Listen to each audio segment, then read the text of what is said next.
see a pirate on your screen now. I hear you push through that rusty gate. Click off the dice in your dice tray. Let me describe all the roles you hate. It seems an age since I've seen ya, but it's only been just 7 days. And it brings me more satisfaction than Bernard Fanning on the 26th of January 2006 to welcome you back to Corsair's Cove for another episode in my Humblewood world for some more of Elements and Evil. Daria comes in and lets her hair down. John knows something's in the air. How can I throw combat at them right now? You understand, I feed on their fear. My happiness slowly creeping back now. Karen's home. If Brendan never stops showing up, I'll know that it's finally time to go. But not today, damn it! So, we need to talk about these lovely folks, shall we? Ladies and gents, who the absolute heck are you? Daria, who the heck are you? I'm Daria, I'm an artist, I do a bunch of art, and I also play Julio, who is a Pope rogue, and I also have a cat. There she is. Excellent. John, who the heck are you? Hi, my name's John. I play Bron. I've been a long-time friend of the show, performer, dancer, and sort of in the world of tech when I have a job, which is not right now. So right now I am a nothing, which is very fun. That's not fair. That's not true at all. You're always a something to us. You're Bron. That's something, damn it. Thanks. Karen, who the heck are you? Be less upbeat than John. I have a job, but it's slowly sapping all the joy from my existence. Stop it! I'm Karen, sometimes known as the mother of bunnies. Hey, Thank soundboy. I'm a performer, a writer, an internet addict, and the internet knows that the only thing worse than not having a job is having a job. Really, we all just need to win the lotto and start Very witty communes. wild. I think we'd Very, all be so very much witty. happier. I think so too. Yeah. Yeah. If you particularly enjoy my hope mixed with Particularly narcissism dulcet. approach, my hope/cynicism mashed together approach to life, you can come hang with me on Tuesday nights where I play video games and question the meaning of existence. Usually when I can't solve some stupid fucking puzzle. It's a good time. I have fun. You finished the game. You finished the room 3 last Tuesday. So, will you be going back to room 3 or will you be going to room 4? Well, There is. 4 endings to the room 3. So what I want to do is see, Find like, all the if I mystery say endings. I want to try and find a different ending, do I have to do the whole game again? I Or don't is it think just going to dump me back towards the end so I can do the last bit again? I This don't is what I believe need to so, find out. yeah. Because if it's the former, I'm not Get doing that. fucked. No. Fuck off. Even I'll though I watch can it on remember YouTube most of it. and play the room 4. Yeah.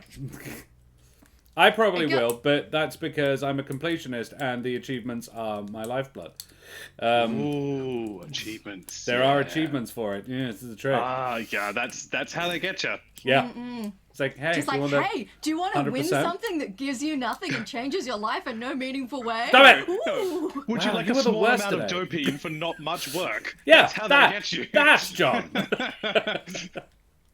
It's the dopamine, Karen. Think of the dopamine. You get a fun sound, booking. Yeah. And a little notice pops up. Oh like, my god, it's so what's good. not to love? Oh, Maybe it's because it's not my account. You know, Josh is getting the achievement. I get this is nothing. noteworthy. Terrace, if you send any more, you're friends with Karen on Steam too. Yeah, but I never log into mine, so theoretically, like, the game could languish there for like 10 years before anyone noticed that it was like even a thing. Well, Terrace normally tells us when it happens. But Brendan, who the heck are you? And also, sorry, Brendan. No, you go first. No, Sorry. fuck me. I'm Wow. nothing. I am to be. Oh, hello. I'm Brendan. And my recommendation for something for you to play, Karen, is Blueprints. I think I might have mentioned this the last time you were I think asking. you have. It's on my list, yeah. It is probably more expensive than all of the room games combined. Just because it's like $60 because it released this year. It released out of nowhere. Nobody was expecting it. It's an indie game. It is likely to be nominated for Game of the Year. That's how good it is. And it is all about puzzles. It doesn't really tell you what the puzzles are. You just have to kind of figure them out. So some people get a bit frustrated with that. I just like have a guide open and I'm like, how about I just see all that the game has without getting frustrated about it. Anyway, that's my recommendation. I'm Brendan. Josh, please go ahead and speak over the top of me now. I would just like to say that No, I'm talking over somebody. I would just like to say that Brendan is an amazing human for a lot of reasons. But not least because of a random reason that came up last night, which was if I had to ask someone I know if they know anyone that has a full body, kind of realistic alien costume, it would be Brendan. Yeah, There you I've go, always Brendan. found that it's my best quality. If you ever feel down and you're like, that's why am I even here?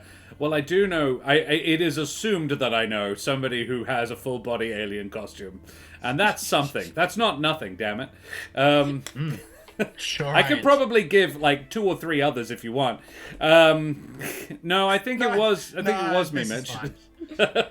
Also, need to say hey, Terrace, because Terrace has a puppy with him. It's Jimmy, and Jimmy is my god puppy now. Karen and I are god pupper parents. It's an honor. Yeah. So, guys, that's all of them. You know me, I'm Josh the Pirate. You can find me here on my channel, Corsairs Cove, where I run D&D and other RPG-related games with my lovely wife, Karen, the mother of bunnies and all my splendid friends.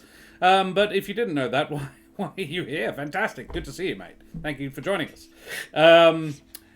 I need to remind our glorious, splendid, and really rather lovely audience to please like, follow, and subscribe to all the things, you bloody champions. We've got all the exclamation mark socials. We've got the YouTube. That one.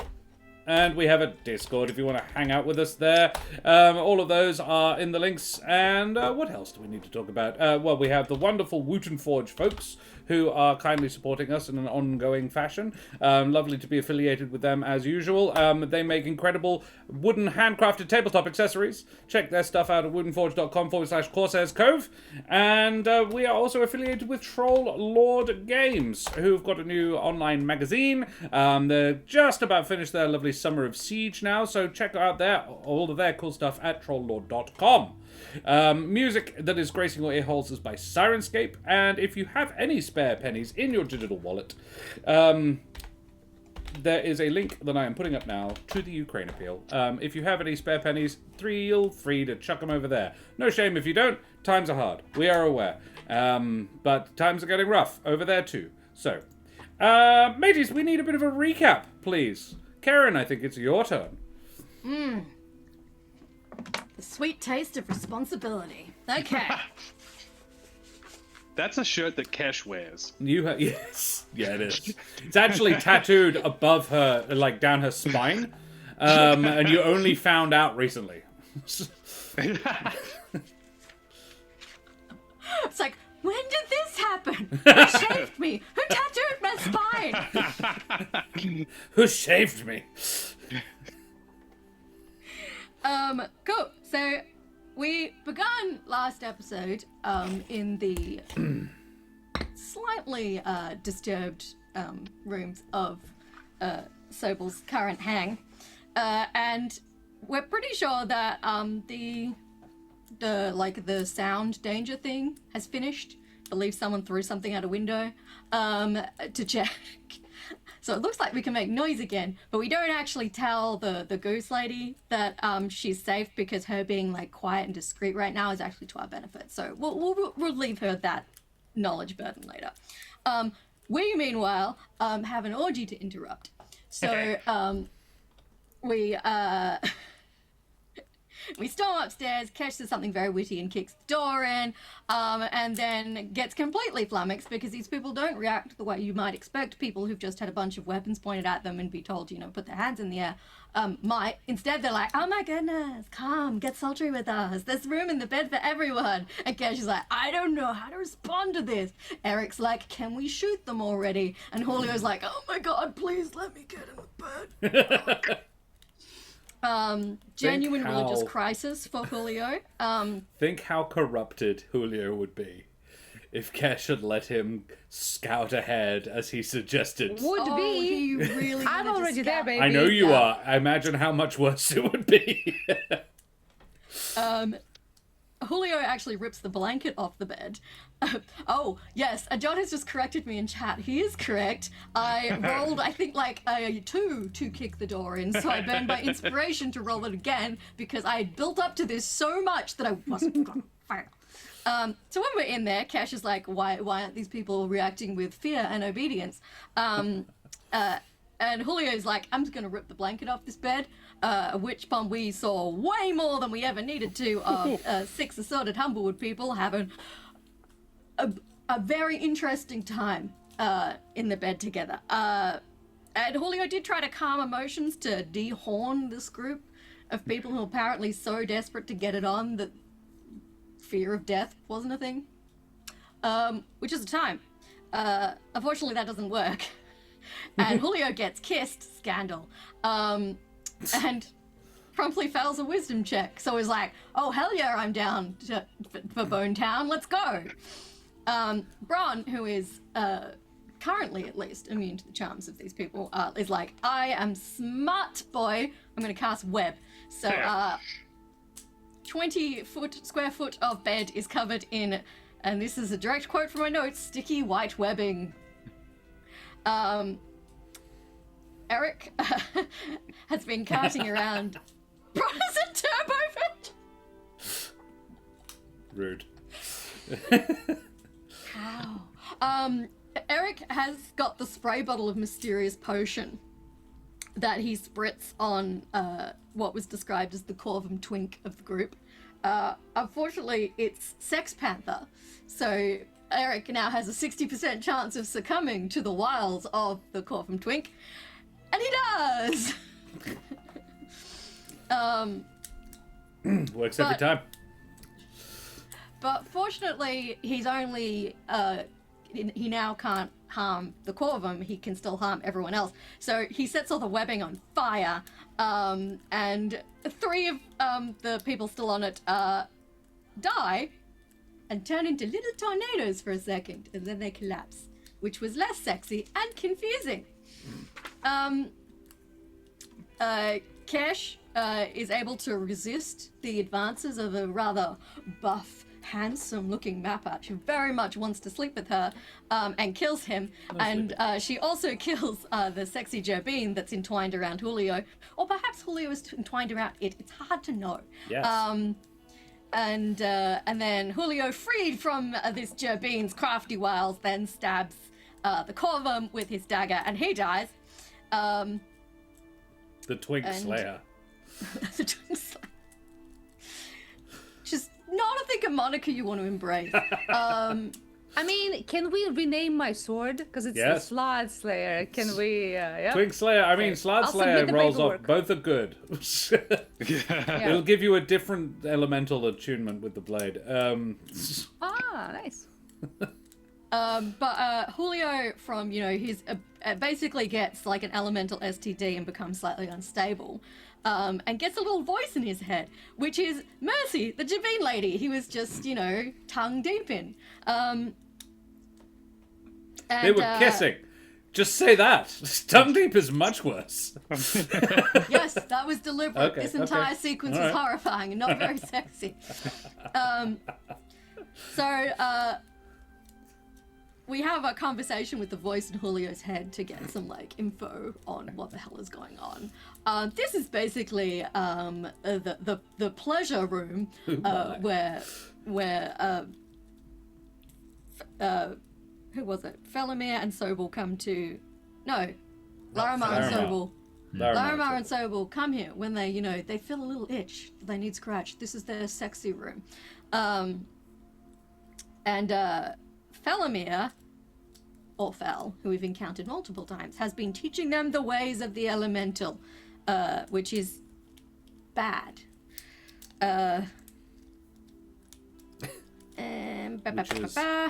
We find out that Mercy To be clear, we found out they have become elementals. Yeah. Sobel has become an air elemental, and Larimar has become an earth elemental. Thank you for the clarification. I had not noted that down in my book. Silly me. Look, sometimes I can barely read my own handwriting on these notes. The worth is questionable at times. And these notes are full of webbing, so... So we find out Mercy's from Ashbarrow. She was probably killed by a fire elemental quite a while ago. She's old enough to have grandkids. And since she's in Julio's head, Julio's eye is now glowing a light blue, which is pretty, but potentially problematic. So there was also like a Vulpine and a Gerbine having a bath in another room. So we go to check on them now that the orgy room is clear. And they're super friendly. We discover that Julio's eye can now see if something is an elemental, which they both are. Eric, who's getting impatient with all these naked, sexy people who just want to be nice to us, burning hands them both. The Gerbine, dies. The Vulpin, who as it turns out is named Charles, is a bit annoyed, but he's fine, and he's still reasonably friendly to us. Mainly because he doesn't have any instructions to harm us. So he's not going to. He's a chill dude, Charles, but he can't promise us that won't change in the future. So he's also honest, and we appreciate that in a dude. And we're floating the idea of taking him back to the Old Heart. Eric's not down for this, but he puts on a robe and goes to wait for us to wrap up whatever else we're doing. So, and we go to check out the study because it's one of the rooms we haven't really cleared. And it's not the study anymore. It's a children's playroom. Bron can hear two children laughing, which is creepy. And while we're investigating the room, I hear a girl's voice from a cupboard and she's asking to be let out. And I find this little Gallus girl and she's all curled up. And Julio is like, that's another elemental. But it's really difficult because she's like, my name's Marsha, I'm Sobel's daughter. Please, something terrible's in the room, is gonna hurt me again. She's like, oh, this is morally conflicting. And Eric's like, die. So we check the final two rooms upstairs. One of them is an empty dining room. Hold on. That was like a 20-minute conversation where Eric is restraining himself. And it's not until she humps Kesh's leg that he actually takes any action. Let's just be clear about that. So Eric was right. He was right. Kesh is just a little soft-hearted when it comes to adorable goose children who are very, very scared. Goose now. Cool. Final two rooms. One is an empty dining room. The other room is a spare room with someone sound asleep in the bed, and they don't react to kind of noise or presence. So we're like, well, I guess they're not hurting anyone. Guess this is the nap room that you visit after the sex room. We're just gonna go downstairs and check out the basement. When we get downstairs, Julio uses his new super seeing eye power to ascertain that Mrs. Sobel is in fact not elemental, which is nice. We have tea and bickies, because why not?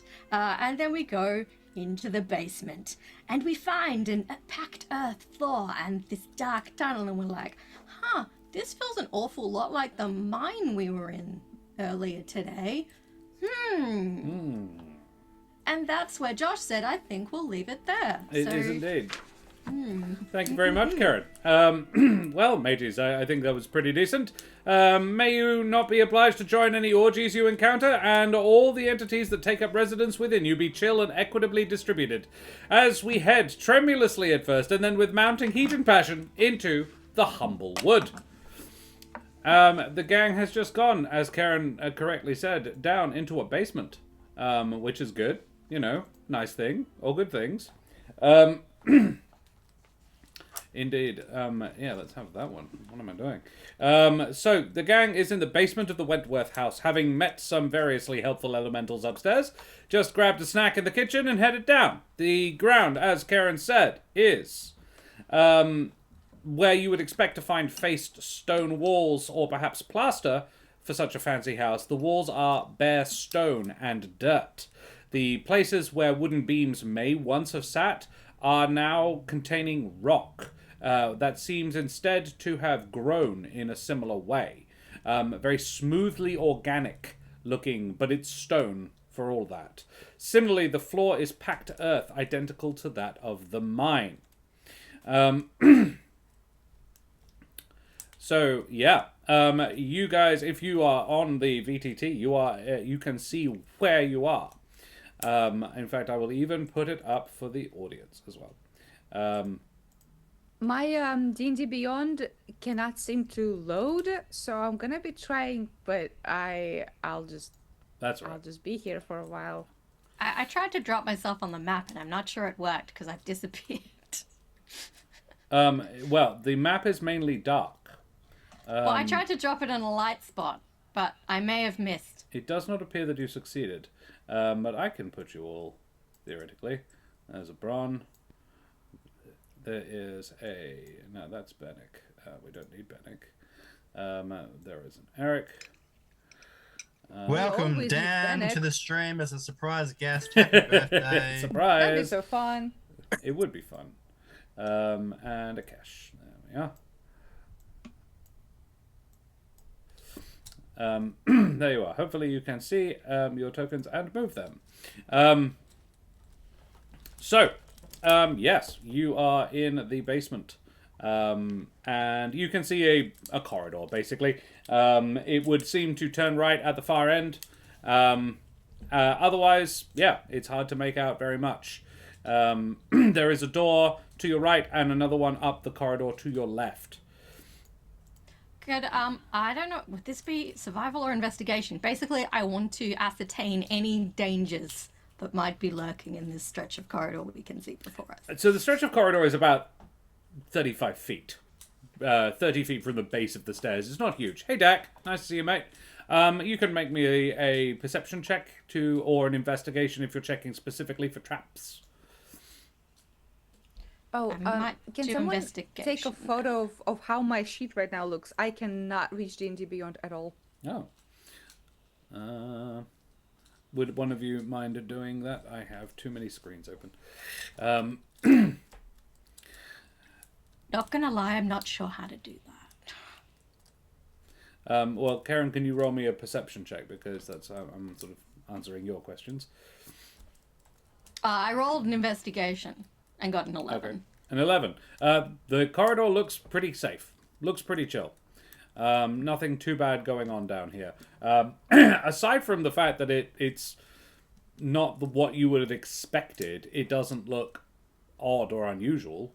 The only weirdness about it is that the beams that you definitely should be wooden aren't. You don't get stone that acts like that or grows like that. With my cool elemental eye, can I check if we're like in the bowels of a huge elemental or some shit? Like, what are my vibes? You can. Yep, absolutely. You do not, basically, it's not that powerful. It doesn't, looking around, you're not in an elemental. You can, however, make an arcana check with the eye. Or basically, Okay. which amounts to asking mercy. Yeah. I don't know what my arcana is, so I'm going to just tell you the roll. The roll is 16 on the die. That's pretty good.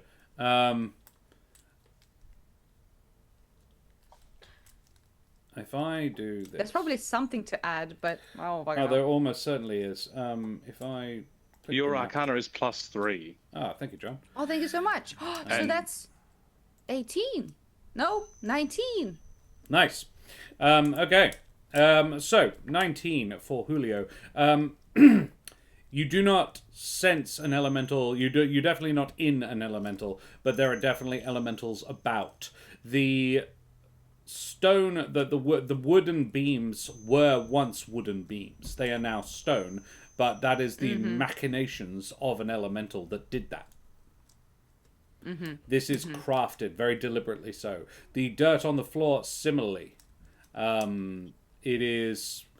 And you can sense it is growing. Very slowly, imperceptibly, but it is sort of overtaking the building. I relay that information to everyone. I have a theory.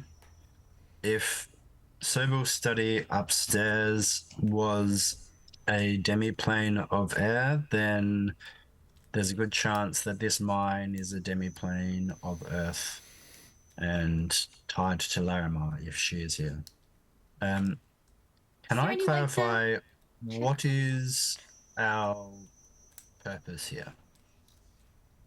Well, we're trying to find Sobel or Larimar. Really? Great. So, thorough searching of every room we come across? Pretty much. In which case, do you... How Yep. would we classify the lighting level of this space? Not. So not Nice. at all? Pitch black? Pretty dark. You can see, because I presume you've left the door behind you open at the top of the stairs. Yeah. So it's dim light down here, but there is no light sources. Okay, cool. In So that can anyone case, not see? I don't think that I don't have dark have vision. it. But I'm going to cast Produce Flame and just hold the flame in my hand. Yep. And that produces bright light in a 10-foot radius and dim light for an additional 10. Yep. Cool. Lovely. And I will put that out if anyone tells me to. I can see in darkness up to 60 feet. Yes, but I think you're alone in this. Yeah, I'm just can clarifying see- how far ahead I can see. Oh, Bron has Yeah, blind fighting. And I can see up to 120 feet in darkness. Oh, okay. Nice. Wow. Okay. I'm a darkly boy. That's true. So Bron and Kesh are probably taking the lead in this. Alrighty. There are two doors that you can see, and the corridor makes a right-hand turn at the far end. So there's a door right next to you on your right, and another one up the corridor on your left. And then the corridor turns to the right at the far end. Cool. Do you want to pick the first door to the right? I was gonna go have a quick peek around the corner just because I don't want to go through any doors and then have something come around the corner and fuck me up. Good Yeah. call. Good Good call. idea. So Kesh will kind of walk down so she can see down the corridor. Alrighty. No reveal square. You I guess- reveal another door. There's a Okay. third door. It is closed. Is that a fire? Is there a It's- torch or something? It is on the far side of the door. You can't see it. Oh, okay, cool. Cool. I guess we, Kesh will be like, there's another door. So, first door? First door. Let's do it. Bron opens the first door, the one that he is standing next to. It reveals a... yes. This one is a storeroom, by the looks of it. Not unusual to find such a thing in a basement. It actually looks like the basement room of a basement. Like the room you would expect. It's just got provisions. Well, it has boxes, crates, and barrels, basically. Spread around without any particular sort of rhyme or reason. No one's taken any real care in how they're distributed. Yeah. Anything beyond that, you would have to investigate. But there does not appear to be anybody here. The floor is again dirt, and several of the boxes and or crates have started to turn to stone. It looks like the stone is growing up them. Can we perceive the growth? As in the speed of it, no. Yeah. Okay. If you sort of make a mental note of it, with your look at it, look away for a few seconds, and look back. Nothing has changed. Okay. I think if it looks fairly vaguely magical, Bron might poke a quick look at it. Yeah. Let's just keep in mind that things that are not supposed to be stone appear to be turning to stone. If we do encounter an earth elemental, there is probably a fair chance that it could try to do that to us. Oh, yeah, yeah. That having been said, Kesh, do you think we have 10 spare minutes? I can perform a ritual which will alert me to any magical stuff around. I would like to Not a big deal if not. I would like to do a perception check to see if I can hear any sort of... Like, is there any movement down here? Does it sound like there's people possibly in the Where next are room? you? I'm still here. So Standing you're at kind the of- corner. I'm at Okay. the corner. Alrighty. Perception check then. With advantage.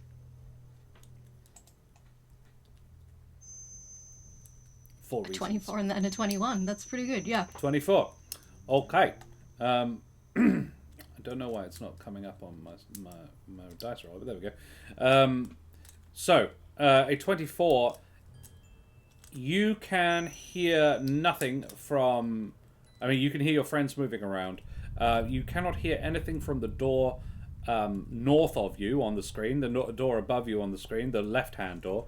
The right-hand door, you hear rumbles and the movement of wind, of air, beyond the door with that would lead into the room with the light source that you can tell because it's glowing through the wall.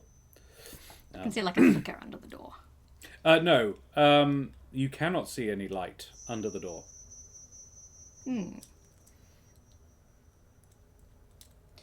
Okay. With the 24, yeah, you would sense... you would actually be able to see light coming from both of the other two rooms that you haven't gone into. Okay. From under the doors. You would say that the room above you, the room to the left, is the one with more light in it from what you can determine that is coming underneath the doorways.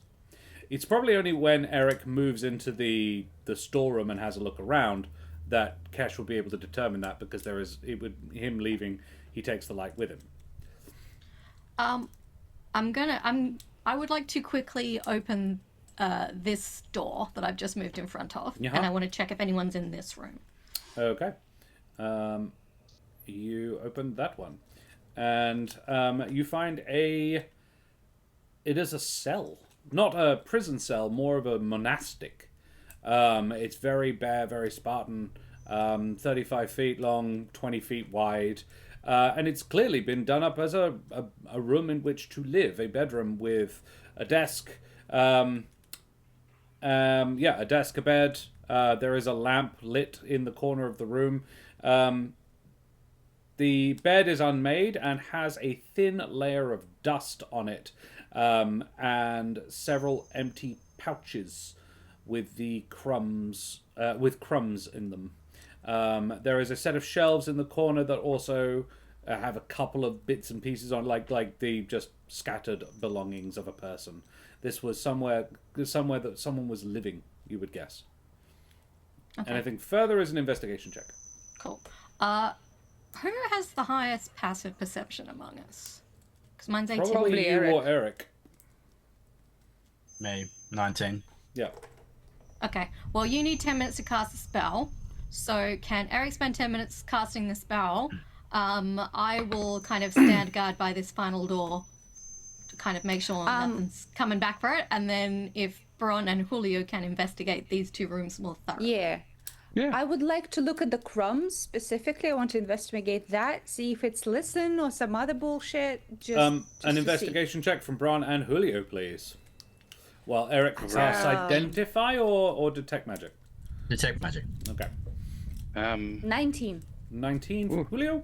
Oh, a nat 20 for 25. Hell Nice. Alrighty. Bron, the desk has several is messy, and initially it has almost the looks of like schematics and technical drawings, and then it's you would have thought initially that's kind of what it looked like, and then you realize no, this is just the ravings of a mad woman. It is initially starts out. Some of them are descriptions of fantastical scenes, and yeah, like they have seen beyond. They've gone to other places. They're describing worlds that do not match what anything of your experience. And initially, the handwriting is quite cultured, quite elegant, and it devolves very rapidly. And as do the descriptions into prayers of both wonder and forgiveness, or rather for forgiveness. There are also several deranged references to vengeance. Eric and Kesh would recognize the handwriting of Larimar, but you don't. Julio, the bed is unmade. The thin layer of dust on it hides the fact that the sheets are stone. The entire thing is. Lifting them up, they are heavy, but they move. They move like fabric, but they are made of stone. Cool beans. They also weigh what a stone sheet would weigh, so it's probably sort of 5-6 kilos. The thin layer, the pouches, the crumbs contained within are the crumbs of shells. Yup. Familiar ones, I assume. Yes. It's like a powder is what remains. There are a few little bits of you can see in it, but yeah. The shelves contain some interesting items. Just like I think between the two of you, with a 25, these are the objects of somebody who never planned to return. Who, like, if you were, okay, you have 5 minutes, grab everything, you will never come back to this country again. What would you grab? It's that sort of list. It's like your 2 favorite books, your favorite socks, like whatever, but like that sort of Granny's old tea service, that sort of the things that you have the most value. It's the only way to explain this precise collection of knickknacks. There is a damaged old. It looks like a strig with a sword and shield, but it's a plush toy. Not that plush anymore. It looks sort of very well loved. In fact, Julio, you'd recognize it. It's Riffin. Oh. What is it? Riffin was one of the last generation of the Defenders of Alderheart. Oh yes. He was. Oh yeah. Oh my god. He was Lazarus's accomplice. Old balls bitch. Yeah. Yeah. That's like from season 1 or 2 or something. That was crazy. They did meet him. They did interact with him. But you guys, we rescued him. You did. From, you rescued him. Yeah. From the prison camp. Yeah. Yes. That's it. That's it. You rescued him from the basement, from the roots. He was kept separate, not from the prison camp, but he was an ally of Susan. But yeah, this was. I don't know if you've ever seen one of this, but they used to be very popular. They had merch. That group of adventurers, and the Riffin plush was very popular. And yeah, there was one of Susan and one of Lazarus and one of they had a fourth member of the party as well, a servant. But yeah, Riffin's was I can't remember. It was something. I think it was like. It was something Scandinavian. Ringo, Scarcy, possibly. the fourth that nobody cared about. Yeah. Damn. Pete. Yeah, that's one of the items you find there. Very well loved, dusty. And interesting. that's what you locate in this room. Oh, they didn't take the teddy bear when they left. Well, that's the thing. They did take it from somewhere and put it here, of all places. Oh. Oh. It's like the nostalgic things they took with them.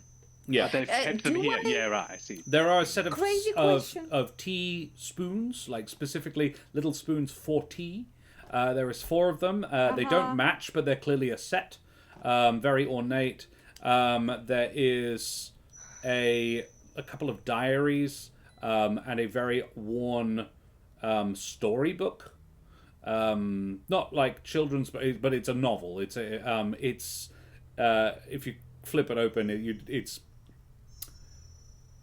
it's a tasteful romantasy. Nice. I like that. I do like that. Very so well guys Monster thumbed. fucking is what You you're saying. say. A little bit. Very well thumbed, though. Do the diaries have any like names? Whose diaries they are? From reading them, they are Larimar's diaries. So this is all Larima's shit. You would guess. And no cool, fun gadgets or gizmos. No. When I say like plans and schematics, it has that level of detail and precision. And then as you look closer, it's like, no, this is just sort of how she organizes her thoughts.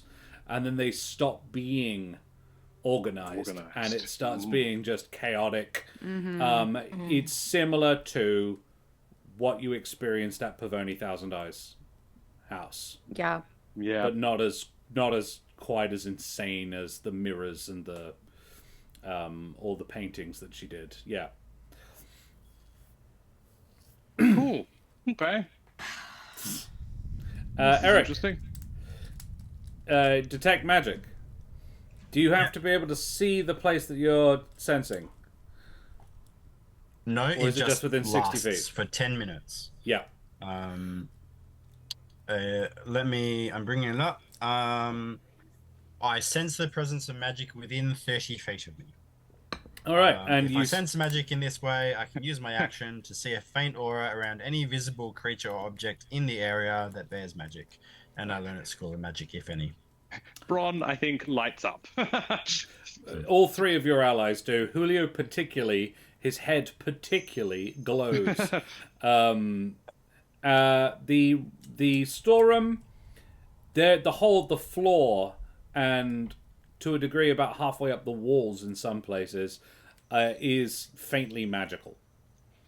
I should clarify, it says it can penetrate most barriers, but it is blocked by 1 foot of stone.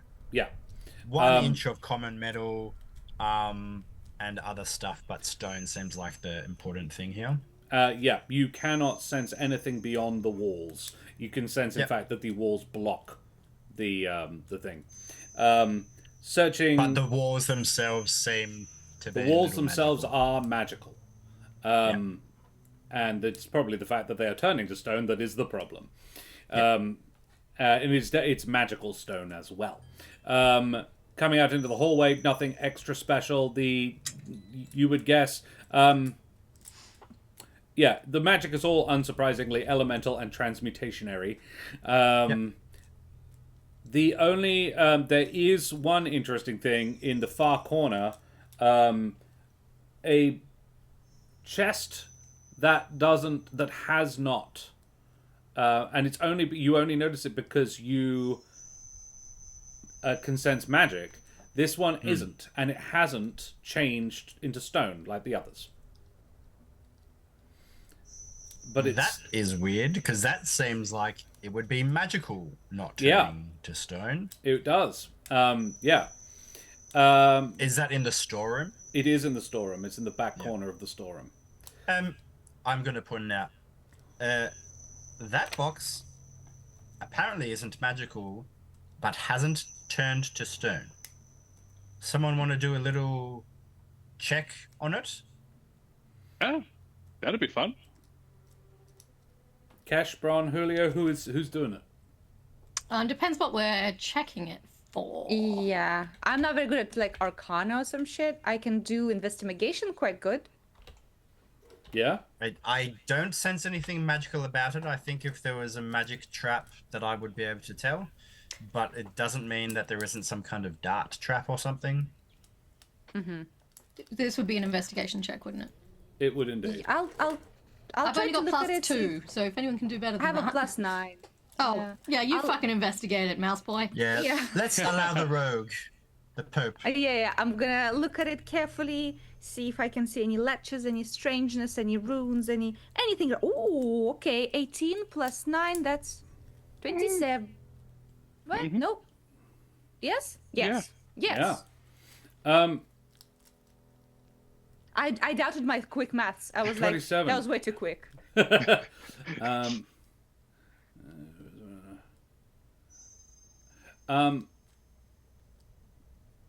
Sorry, I'm just checking something. Yeah, sure. Julio is ragdolled across the room because that's apparently what Whoa. happens. Well, no, he is not. So Julio, this might not be 100% canonic to the thing, but I'm deciding the rules here, and it's my will. Julio, you have to get to do this in investigation. You have to get quite close. It appears dead set to be just a normal barrel. And Julio, can you please make me a dexterity save? It's a fucking mimic, isn't sure. it? Is it a mimic? That Is would it a be barrel magical, mimic? isn't it? With disadvantage, I apologize. Okay. Okay. Oh, it's a 17 and a 17. Very nice. 17 plus 9, so that's 26. As you reach out and touch it, your hand comes away sticky, like there is goo. And it's Organic matter. That's not good. It is an organic matter, not unlike what Bron shot out of his hands upstairs. And then one This your of fluid? Who webbed the chest? the Whoa, knot. There is a knot in the wood of the barrel, and it blinks at you. Oh yeah. Motherfucker. Oh yeah, that's a And lie. then it is going to make a bite attack at you. I evaded and everything. Motherfucker. Oh, I'm that gonna was to evade again. grapple I'm gonna- you. Well, I'm gonna uncanny dodge. I expect you will. If it even hits you. It probably doesn't. 18 A is my 14. AC. Yeah, no, get. The fuck- barrel fuck sort of off. splits in half, and a long purple tongue lashes out and tries to wrap itself around Julio. Julio does a backflip, and Yeah. Mercy goes, "That's not an elemental." Yup, you think? You think, Carl? Roll me the thing that determines which ones you go first. Yes, that one. Dude, I always I preferred what you also said. forget it. I also forget when I have to say roll initiative, the word Yeah. initiative. I so get you. Holy shit. 22. D&D Unfortunately, Beyond is, Kesh is out in the corridor, so she's a hot minute away from this action. 17 for me. They're not that long. You could probably get there pretty Oh, easy. actually, it's like 1, 2, 3. Oh yeah, I can get in the room. We cool. Yeah, Julio is in this corner. It's the metal barrel.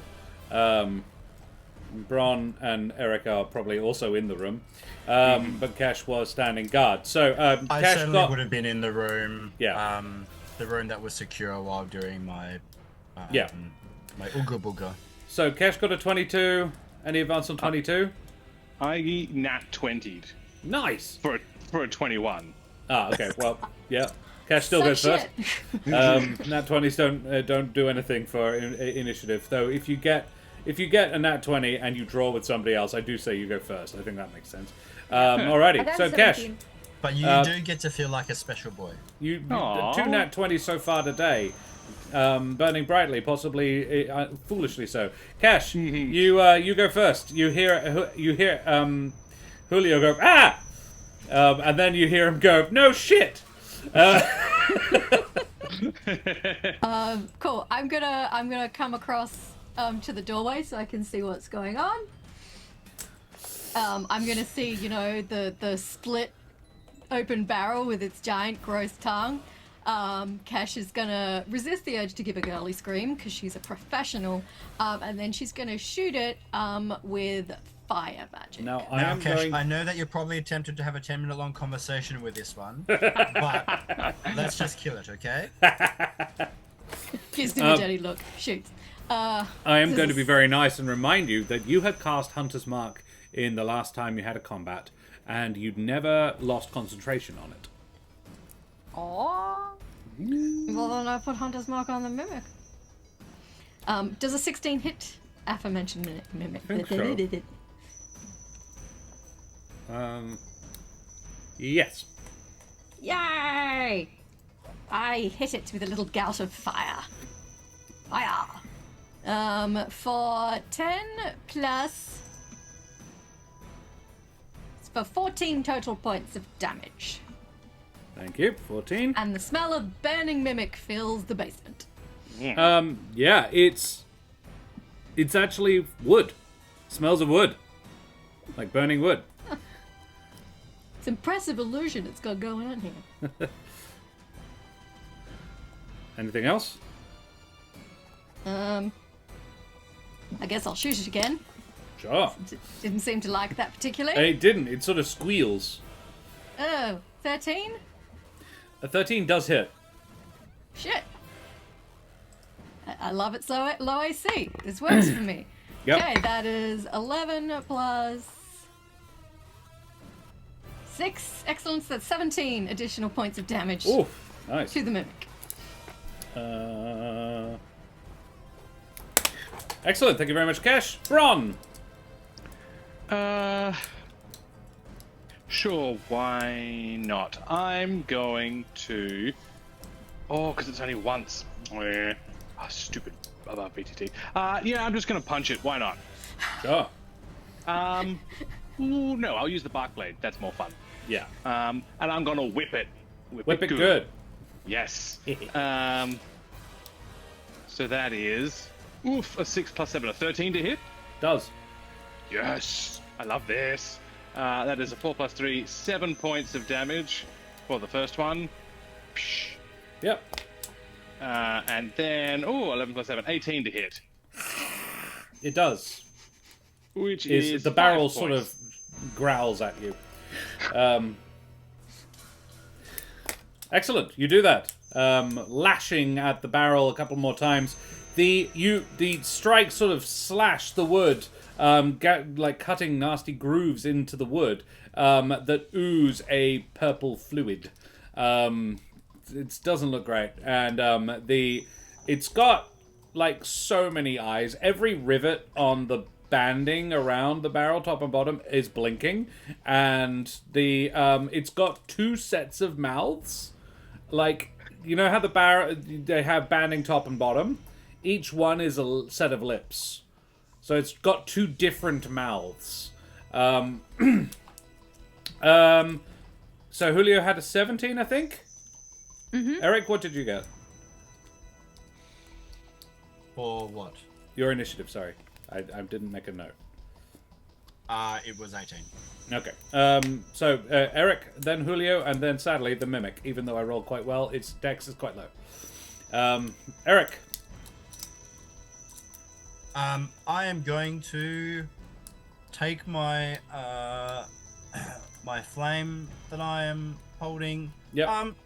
Actually, I'm not. I'm gonna take that flame that I'm holding and keep holding on to it, and then I'll make a different one and I'll throw that one. Fair. How many continuous effects can you have? I mean, it's just a thing that I can do with produce flame. Yeah. It's not like concentration or anything. It's just Yeah. I can hold that for 10 minutes. And Yeah. I figured rather than blinding all of us who need light to see, Yeah. I would Yeah. just make a different one instead. No, fair. The The light goes out just as Julio's turn comes up. Yeah. It would have been very Classic. funny. And, What a like, goof. Pretty sure it would not need light to see, despite the number of eyes it has. I'm trying Yeah. to remember. So You know, it has that's it 21 has to dark hit. vision. Yeah. It does. Great. I do 17 damage plus Oh. an extra d8 for hope. Damn. So 22 in total. Yeah. The wood catches, and Eric, it's kind of this gout of flame that you launch out of your hands. As it lands, it catches onto the wood, and I think Eric kind of raises his clawed hand up, and the flames consume this defiantly wooden being. As it squeals, as the rivets of its eyes pop and shatter in the heat, and it expires. Nice. Damn. I feel like that is probably not the only mimic in this mine. That is a very noteworthy concept. If anyone sees anything which is not turning into stone, be suspicious of that. So, the entirety of the other room, the desk was turning to stone, the shelves were turning to stone, the riffin plush was not. Nor were any of the accoutrements, but they were on an upper shelf. I will point that out. Things Same. high. Match it with the progress on the wall itself. Yeah. The wall... If the petrification on the wall is higher than something else and it's not stone, then I would be suspicious. The petrification is probably about 2 feet off the ground. It has reached the bed. It has not reached the desk top yet. Would be the distinction in the other room. I'm not entirely sure how Mimic's anatomy works, whether they like to swallow goodies just to make the bait more tempting, but it may be worth checking the remains of that one.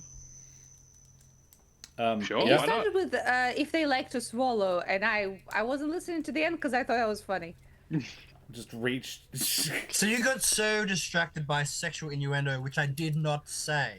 I'm actually... You almost did it. You almost did it. We've seen a lot of genitals today. Julio, could you poke around the remains of that mimic with your sword? maybe? Yeah. Okay, I'll do it. Oh, natural 20, by the way, to 29. Turns out, all you need to do is mention sexual innuendo and poking around in the guts of something or another. Locked in. With Julio is there.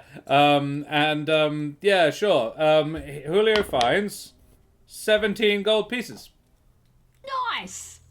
Nice. Yoink. Yeah. Yoink. It's, That's my horny tax. That's about enough for a coffee these days, right? in all the heart too, maybe. You know, Yeah. In the roots though.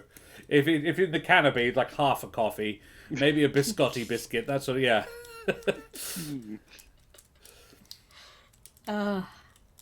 Cool. Yeah, that would appear to be the only one in this room. However, Eric, everything else looks totally legitimately being converted to stone. I want to legitimately convert it to stone. I would like to poke my head into the makeshift bedroom.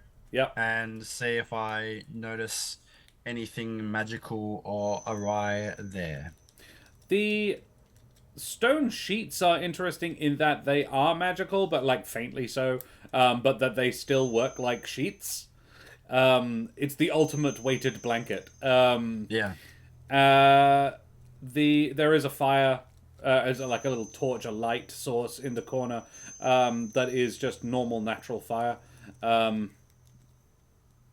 Yeah, I don't think anything else would register as. I mean, the pile of crumbs also contains its own sort of inherent magic, but very much faded. unless you were to ingest it, it probably wouldn't do anything. Rub it on your gums. Does it seem like it's listen or something similar? Oh, it definitely was listen. Yeah. Yeah. And the stuff on the desk is not inherently magical. It just contains this would require an investigation check from you, Eric, with this spell on. For the stuff that is on the desk? Yes. Okay. I'm just gonna take a little look at the stuff on the desk. Has a little. yeah. Investigation, you said? Yep. I think she was mad. Kesh has gone back to guarding the door, by the way, Yep. while Eric's poking around with his new magic sense. 15. Eric,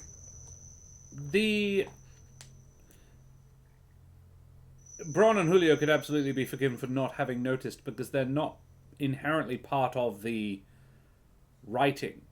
But this book is full of runes. The raw language of magic. But it's like places where words join, like, it's the bottom half of a K and the top third of a J just happen to be touching in the right way. It's that they form this rune, but they're coded runes? Almost like they're accidental. This magic has almost inadvertently seeped into this, partially from the madness of the person writing it, and partially just because they were doing so in an inherently magical environment. Magic has kind of suffused this book. But with a 15, you have no idea what it says or means. You can just sense that there is magic in these pages.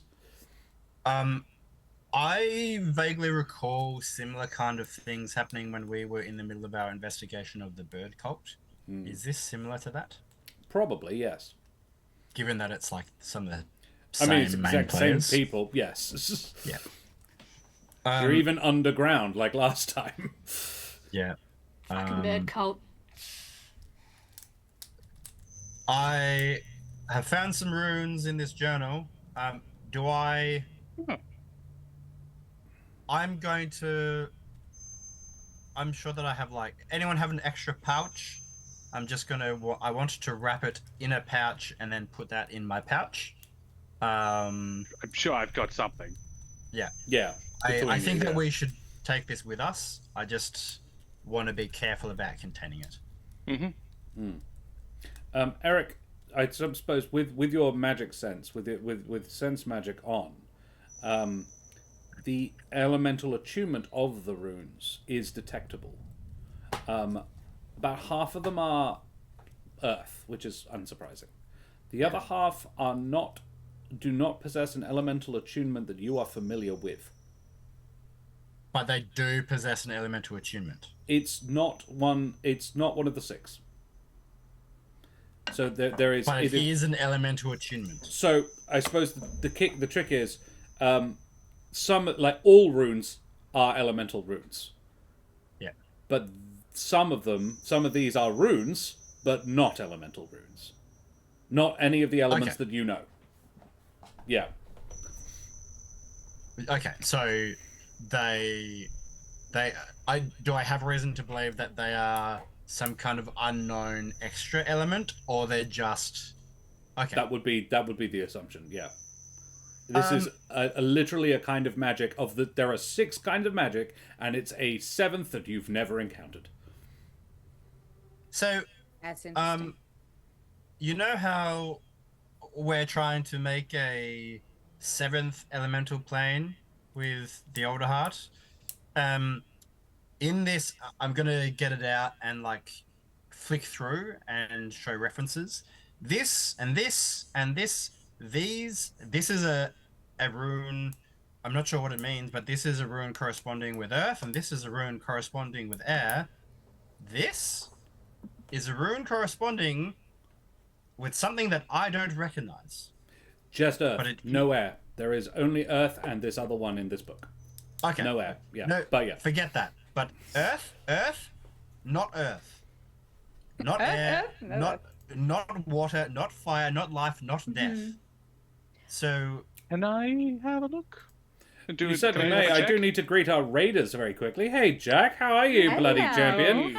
Raiders, you bloody guys. How are you? Thank you very much for joining us. We are in our Humblewood world. The guys are investigating a basement and have discovered a new kind of elemental magic. Den Mother Place is also raiding. Of course. Oh, Of course. wow. Hey, Den, how you going, my dear? Lovely to see you. Thank you very much for this joining is us the and bringing elemental your rune peeps. of raiders. It is. We need Our to have favorite you one. find it more. And who was wanting to check it out? Me. Bron. I You would like to, so I can do my own kind of investigation. Be like, can I have a look? And I guess I'm specifically looking to see if it maybe lines up with a demi-plane instead of a plane or something along those lines. I would like to help Bron if I can, because I'm well versed in this stuff. You can do that. Both of you can do that. Right. So that's advantage. So Yes. do I give Bron advantage? You do. Yeah, great. Wonderful. Oof. I rolled a 4 and a 3 to end up with a 9 overall. That is, I think that is Bron- rough. It's definitely not an element. It's not a demi-plane because that will track as its own thing. It's certainly not any demi-plane you've heard of. So yeah, that would be the answer to that, I'm afraid. With a 4 and a 3, even with your +5 or something, whatever it is you have, because it would be an investigation. Does it? Okay, should be like, does it feel like the older heart at all? Well, that's what my question would be. With my cool eye and my affinity to all the heart, do I sense anything?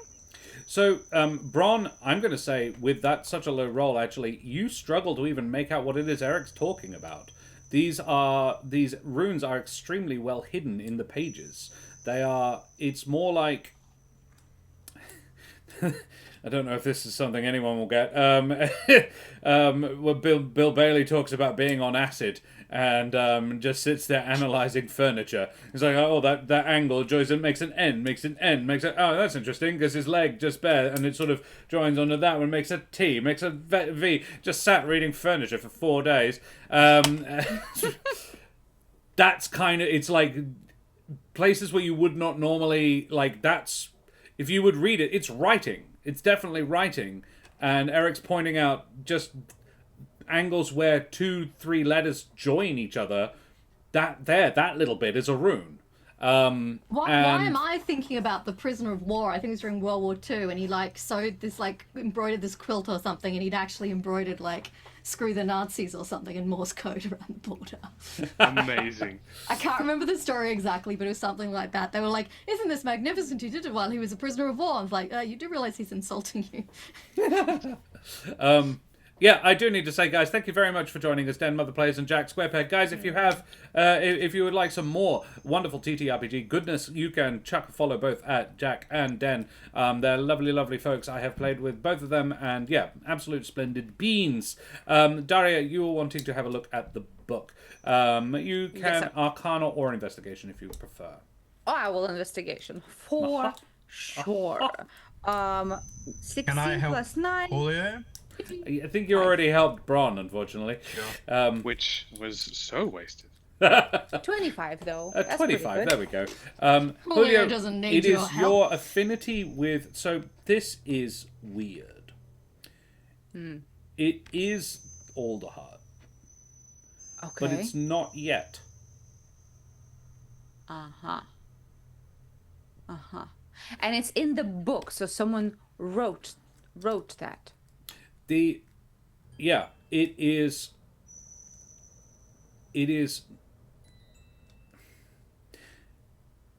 material magic. It is the magic of the element of the material. Of the material plane. Mm-hmm. And it is like, Bron wasn't wrong, it's like someone is trying to combine them. Mm-hmm. Like there is sort of a demi-plane. But there's no word for it. You have no... that it doesn't exist yet. In fact, you can't even make a demi-plane with a god that doesn't exist yet.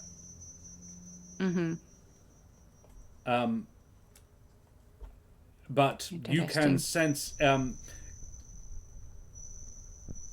Do you touch The it? beginnings of it. Yes. Yes, if it's material plane, if it's all the heart, I will. You reach out and touch a rune, and please make me a religion check. Okay. Okay, what's my religion again? Brain's a bit slow to follow D&D in English. That's Fair fine. enough. Were you following it in...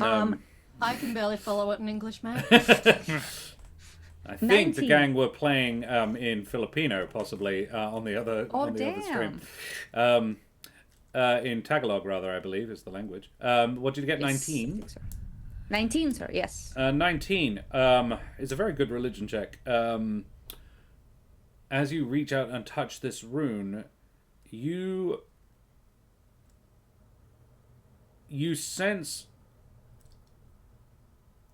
You feel, you feel your patron deity. You feel the older heart, and it is a shade of the one you know, but it is also so much more powerful. The voice booms in your mind, and it says, "Continue on this path. You are so close. I am yet to be, but I am becoming." Okay. This rune, it will be the rune of the material plane, guys. All the heart feels so close to completing this journey, but we're not there yet. Julio, I would say, and I don't know if you picked this up, you are being talked to from the future. Oh shit, that's cool. That's cool. Yeah, and I think that's going to be Bron's comment. Is like that's cool, but how did they write runes from a plane that hasn't existed born yet? Yeah, And I don't understand why these people would write those runes. Yeah, that's true. Is it possible? This is Kesh from the corridor. Is it possible that these ruins were written by accident? That they weren't intending to write this down, but what else they were scribbling kind of inadvertently through some greater cosmic force allowed them to write in a future language that doesn't exist yet. Or something like that. Wibbly wobbly timey wimey stuff. I will answer this question in just a second, but I do need to also say thank you for the raid to Roll Together RPG. Wow. 3 raids in about 5 minutes, you bloody champions. Lovely to see you guys. Thank you very much for joining us. We are back in my Humblewood world. It is the Rune of Raiders, absolutely. This is the gang are in the Humblewood. They're not actually. They are just outside the Humblewood in a mountain town, a peaceful mountain town called Morningside. Very peaceful, such peace. It's exceptionally quiet, actually. That's the problem. There's loads of people there, but everyone is extremely quiet and is very suspicious.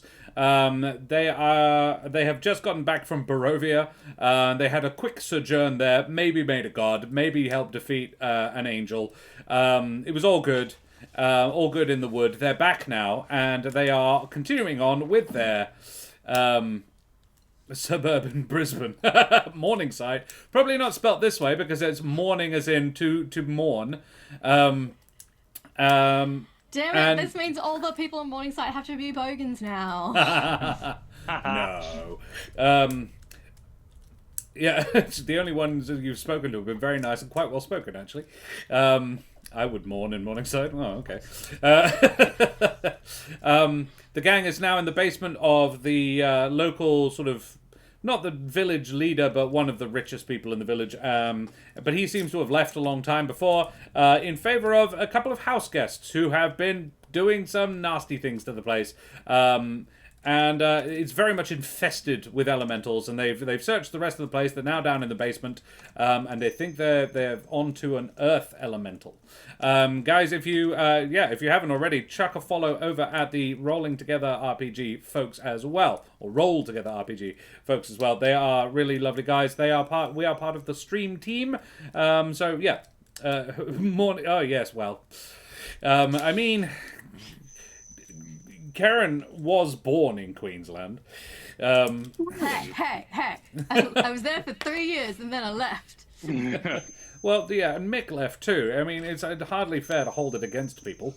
So anyway, I think that it's not important right now for us to obsess over this maybe future rune, but I think we should hold on to it.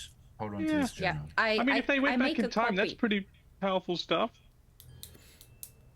I They would would've like gone to make forward a in copy time. into a little notebook. Right now or later? How I'm planning to long just would it take this take? journal. Oh yeah, that is fine. Do you want to hold on to it? Yeah, sure. Okay, great. I'll put it in my pocket.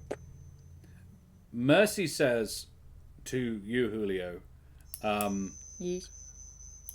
in relation to what Kesh was saying about, I can't remember exactly what it was, but it was about time. Gods, the planes. Actually, I'm going to roll for her. I'm not sure she'd know this. Oh shit. 14 isn't bad. All right, yeah. Gods aren't bound by time. Yeah. To a degree, the planes can sort of exist beyond it. It's partially why they're not as dangerous as they are to us. They don't see things the way we do. But why would it be here in the book owned by Larimar? That I can't tell you, unless they're worried. Or monkeys with typewriters. You scribble crazy shit in a book long enough, you will write in a future Eric, you would- rune language. Eric, you know you can't write a rune by accident. Yeah. Aww. It's literally imbuing magic into us, a word. Yeah. Or rather, runes don't get put onto anything by accident. It might not necessarily have been Larimar that put it there, the person who wrote who did the scribbles, but something did. Something very much deliberately put it there. Could it have been the mimic? Unlikely. Mimics The aren't super most common, but you likely do know that thing- they are quite not that intelligent. That potentially this is a message specifically for us, encouraging us to keep going. In either case, I don't think that we should get held up obsessing over this right now when we don't know what else is in this mine. Yeah. Yes. I would like to look through the next door. To be very clear, does everyone else go with Cash? Or is everyone else sort of continuing to check Staying out in the other hallway and letting the sneaker do the sneaking. I actually thinking, Kesh might ask Eric to like conceal the light for a moment, so she can open the door in darkness because she has dark vision, so she'll still be able to see what's going on in the next room for up to 60 feet. So do we have Bron and Cash out the door? Yeah, Yeah, and then then- if there's no one in there about to kill us, we can put the light back on. Okay. Do you want me to douse the fire that was already on? Or just That close was the already door? lit? Oh, like as long as you can get it back when you want to, you know. Is this a spell slot? No. As in the fire that someone lit in this room that they may be expecting to still be on. Oh yeah, I forgot about that. The room is already lit. Never mind. Cash But the door opens was the door closed. and peers through. No. The door was closed. So would you leave the door open and have light coming out of it where it wasn't before, or do you turn all the lights off and then open the door and go with your initial plan? Yeah, it was we a do that. smart plan. Yeah, we do Okay. that. That. Cool. We make it dark in here, so we can. I mean, you did have a brief but vigorous fight with something, yeah. Sure, you open the door. Kesh, make me a perception check. You got Can this. I help? 15. I don't think you can help make a perception check. I guess you like make a different It's just like I think in a big, if you're looking around yourselves, yes, but if you're looking down a car, if you can take in the entire space that you can see, I just don't see how really. You could make your own check, but I don't think you can help Kesh do it. Okay. So the two of you are standing front, and the two of you can see in the dark, so you can both make the check. Karen, how'd you do? 15. 15? Two better than me. Excellent. All right. This room, Yeah, very deceptive. there is a light source, but not. It's sort of blocked partially by. It's around the corner from you, but you can see that it is illuminating the space to a degree. However, it's hard to make out what's going on in here. I have written descriptive language. The door beyond the turn contains a much larger space, a cavern, hollowed out of the earth. Several pillars dot the visible area, which is lit by a single small flame that burns with a slight green tinge. These pillars share the organic fluid quality of the other stonework from before.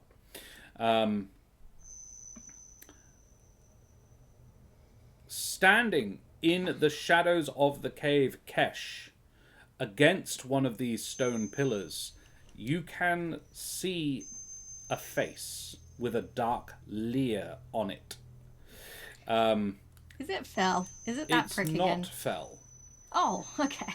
It's Larimar. Oh.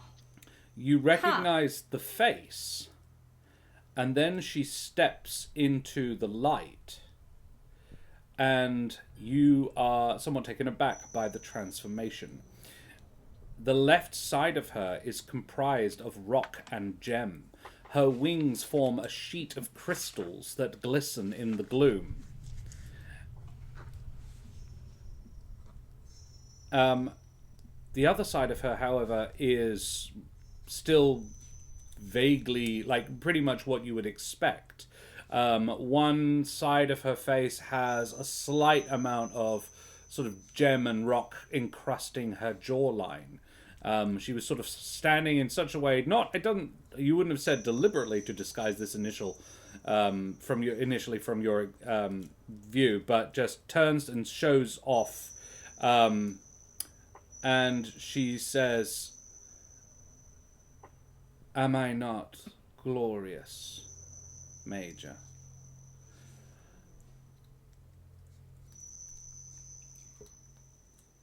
It's certainly a new look for you. You have pursued us so vigorously. Now you have found me. Are you glad? Her voice carries at once the tone of, the tone that it used to hold, very much the tonal quality that she used to speak with, but underneath it is a second voice, a second tone, rock grating on rock, and you realize you've been able to hear it the entire time you've been down here, muttering. The words were indistinguishable from just the background rumble of the ground, but that's when you realize that actually you could hear the voice of the stone itself talking, and it's been muttering the whole time, indistinguishable sort of background hush of a library, but in stone. Finally, our vengeance is here, Larimar. They who denied us. And wafting out from behind another pillar is a figure that you sort of recognize. Sobel, or it was. He now seems to float about 3 feet off the ground. His form keeps being disturbed by random gusts of air. The only visible change is his eyes, which are now a pitiless blue-grey. But he seems comprised... He is what he used to be, but every now and again, like a gust of air disturbs part of it, like a ghost being It's like if you took a picture of a person and projected it onto a cloud. And then the cloud got wafted every now and again. You see the projection wobble. He's the hologram of Tupac. Yeah.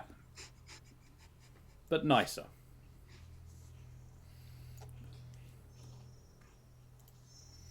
There you are. And now you can see the room that you are in and the beings that you are in it with. Cash is like a bit kind of thrown by their crazy appearances, like, wow, Sobel, you might want to lay off the diet. It looks like a strong breeze could blow you away. Yes. Very witty. From the hallway. My thanks for caring for my wife, Mr. Switchgear. You are most very welcome. I'm known to be quite good with other people's wives. Yes, well, that shan't be a problem too much longer. Come in, so we can be done with this. Our faith was betrayed, but the true gods have shown us the way. God, it's more religious fanatics. Hey, this one's already taken. There's one religious fanatic over here, okay? And No Larimar, more. Larimar sort of chuckles and says, "A bit rich given the company you keep, Major." Hey, I'm fine with a religious fanatic that is very much on my side. Thank you.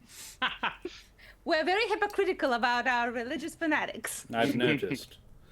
Yes. Do you Well, stand this in this isn't hallway about while you're religion. having this banter? No, we're coming. This Do you isn't want about to move- religion or about the gods that you follow. It's about Yes. what you do to those beneath you. Ooh, it's a Thank good you, line. Eric. Well put. If you move your I would have characters hoped to that our where you Pope would like have to said be. something as eloquent, but Yeah, alas. look. He's I can't move myself. where would you like to be, Julio? Great question. Let me look at the stream. I want to be where the people are.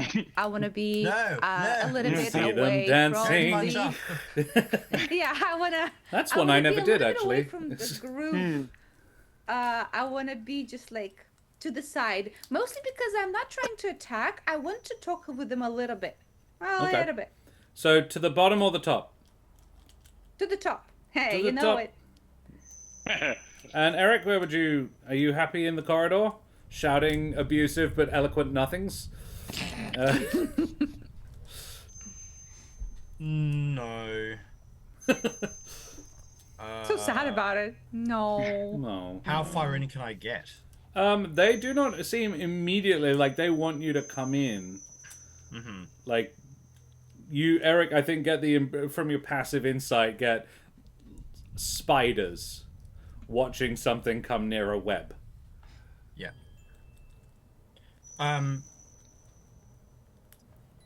I want to go up to the north side, and if I'm able to, as I walk past my friends, I mean, it seems stupidly obvious to point out, but I'll point out anyway. They want us in this room for a reason. Be aware. Well, DM wants us in this room for a reason, so who am I to reject the DM's Oddly, plans? their opinion and mine is not dissimilar. If you wanted to stay clustered near the entrance, you could have. That is an option that you possessed. They are giving Hey, you a there's chance map. to. We should use the map. Yeah. The DM is giving you the choice. You've taken the choice. You chose your choice. Now, Larimar will say, "Yes, it is all about that, isn't it?" I don't suppose Interesting. you two have made some sort of unholy warlock pact with elementals, have you?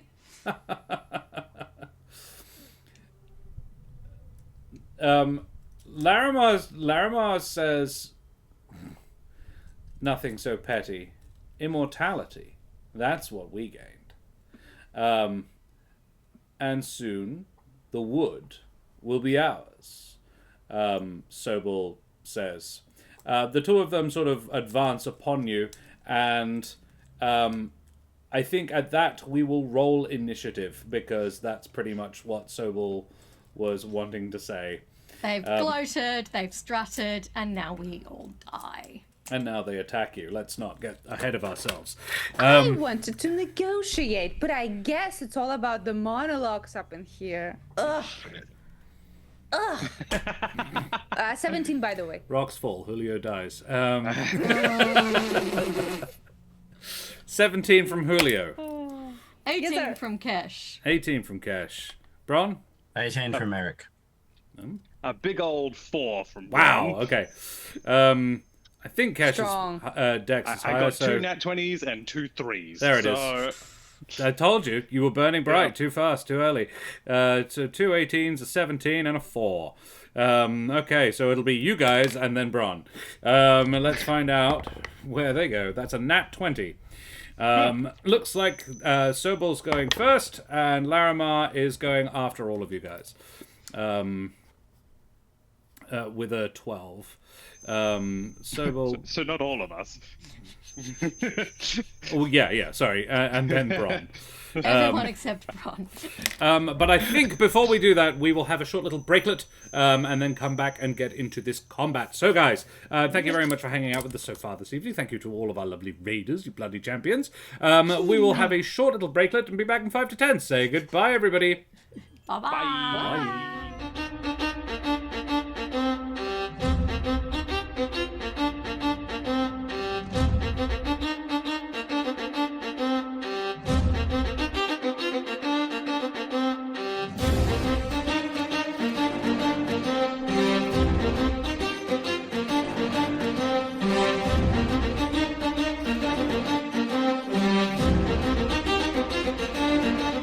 Fast and ahoy, mateys, we be back for some more combat. The gang have finally located the missing, the runaway ex-people, ex-councillors from Alderheart, and are hopefully soon to be ex generally. So, let us get into it. Sobel rolled very well for his initiative, which is uncommon for me. I rarely get to go first. So, Sobel is going to do his thing. Oh, sorry, Josh. Did I tell you the initiative? Because I promptly forgot what my initiative You said was. 17, I believe. Sweet. Does that ring a bell? I do not remember. Julio weirdly is going like third. Julio is in the back half Oh, yeah, we of all the rolled group. like 18, 17. Yeah. I So, remember now. Larimar, Sobel has a 25, and very much Damn, going bitch. first. And he is going to. Sobel draws a lightning-wreathed blade from the air itself, and swoops down on Kesh. Weirdly, I think he has a particular beef with Kesh. Why? And what is it? He is going to make 2 raw elemental force attacks at you. Hold on, So- guys. Nice knowing you. Here we go. And gets a 17 and an 18. Equals beats. They both hit. They both hit. Excellent. Now would be a good time to mention that I'm not at hit points. I know you're not. Don't worry. Because we didn't take a fucking rest. No, you before didn't. we came down here. No, we didn't. Oh, I rolled 2 9s and an 8. Oh, nice. I can live with that, literally. So that is what 26 plus 5, 31 lightning damage. And yeah, Damn. please make a wisdom save. Oh, that's one attack. Oh, good. Wisdom save now or later, DM? No, now. That is a 19. A 19, you're good. And then the second attack is much worse. I rolled 18, 19 damage. And please, another wisdom save. Got a 5, a 1, and an 8. 21. 21, you are all good. Kesh, yeah, you take a blattering as 2 lightning-wreathed strikes rain down on you, and it is almost, you try and read the strikes of the blade, and then they strike like lightning. He takes a swing, and then it's just there. And you find it very hard to dodge out of the way. And both times the lightning sort of coruscates across your form, and you just sort of tough it out. You were concentrating on a spell, however, so you might want to make a couple of concentration saves. Goody. One of them is a 10, the other one you'll need a 15. I got 17 and then 2. So Damn. the two failed. So you lose concentration on Hunter's Mark. That is, however, his turn. And Well, it's if he Kesh's hits me turn. like that again, I'm dead. This might be a real short fight, guys.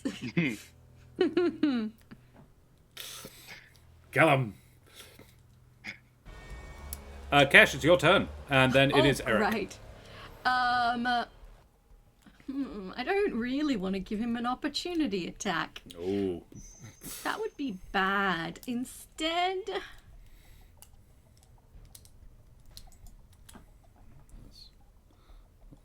cool. I'm going to Misty Step. Uh-huh. Where you And it's Mr. Stepping to. I'm going to Misty Step all the way over here behind this convenient piece of cover. That is quite dark back there, but you do have dark vision, so yeah. Yeah, I'm still cool. And it's a 30-foot. Isn't Misty Step just 30 feet? Yeah. Oh, is that more than 30 feet? That's well more than 30 feet. That's 5, 10. that's about 60. Oh my god, we have another raid. Another cool. raid from Mimsalot. Mimsalot, thank you so much for the raid. This is we're feeling very loved this evening. Let's have some favorite raid emotes up in chat, everybody. Mimsalot, thank you for joining us, you bloody champions. How was your stream? Tell us all about it at Mimsalot. There we go. What were you doing? What were you playing? They were doing Silent Hill. I've never played it. But we are doing something quite creepy and spooky and just a little bit possession-y in this stream as well. So Kesh sort of teleports over there and then runs behind the pillar. Is that sort of the vibe I was I'm going getting? to say, you can just run after you move out of the range. Yeah, you could get where you wanted to get to over there in that corner. You just would have had to run as well. Okay, well, I'm going to Misty Step, and then I'm going to go hide behind this slightly closer tree. Yep, sure.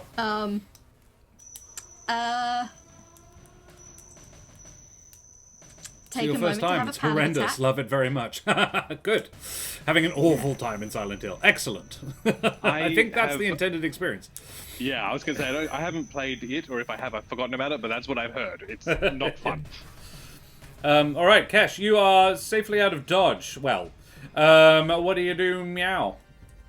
Okay, I'm just quickly checking something.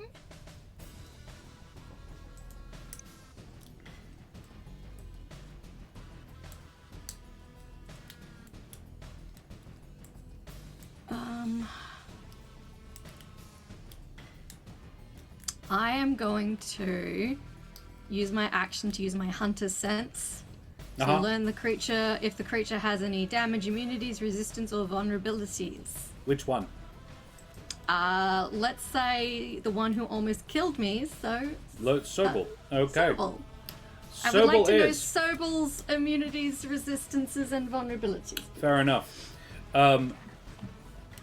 He is... yeah, his resistances are, if you've got a pen, bludgeoning, piercing, and slashing. That's resistance? That is resistance and psychic.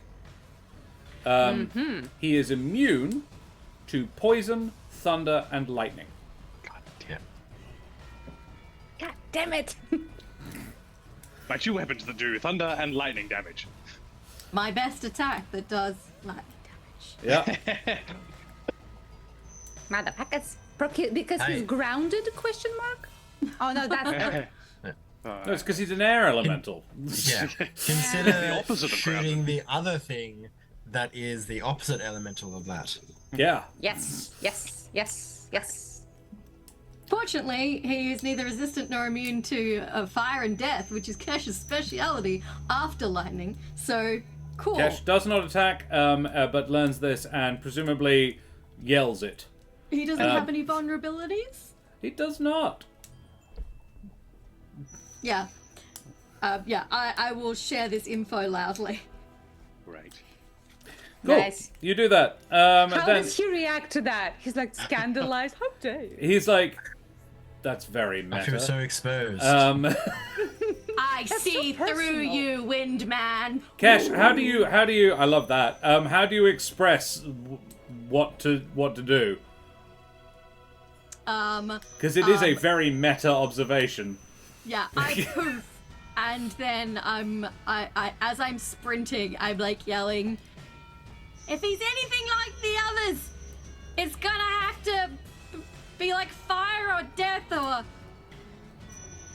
life magic. Oh, great. I'm glad that you used that insight based on our experience with the previous elementals and didn't I waste did that. a That's class exactly feature. what I did. I am drawing this purely from my knowledge of the world and not from a piece of paper I conveniently have off screen. I'm so glad you're leading us, Cash. Eric, it's your turn. It's Julio on deck. Okay. I'm writing that down. That's great.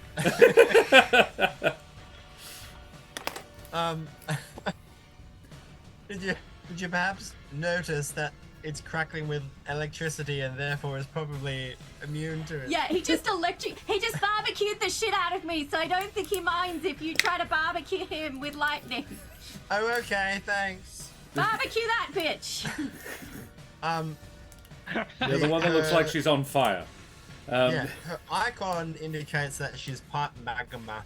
No, is it's just the that closest I accurate? could find. No, she's more made of gemstones and crystals. Oh. I will call out.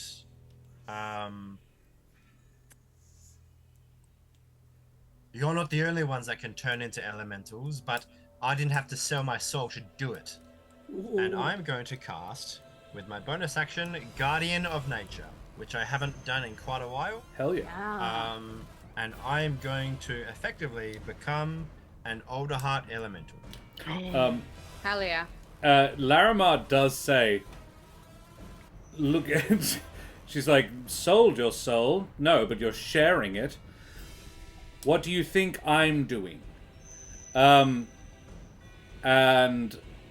Eric, that strikes you as truer than you would like to admit. Mm-hmm.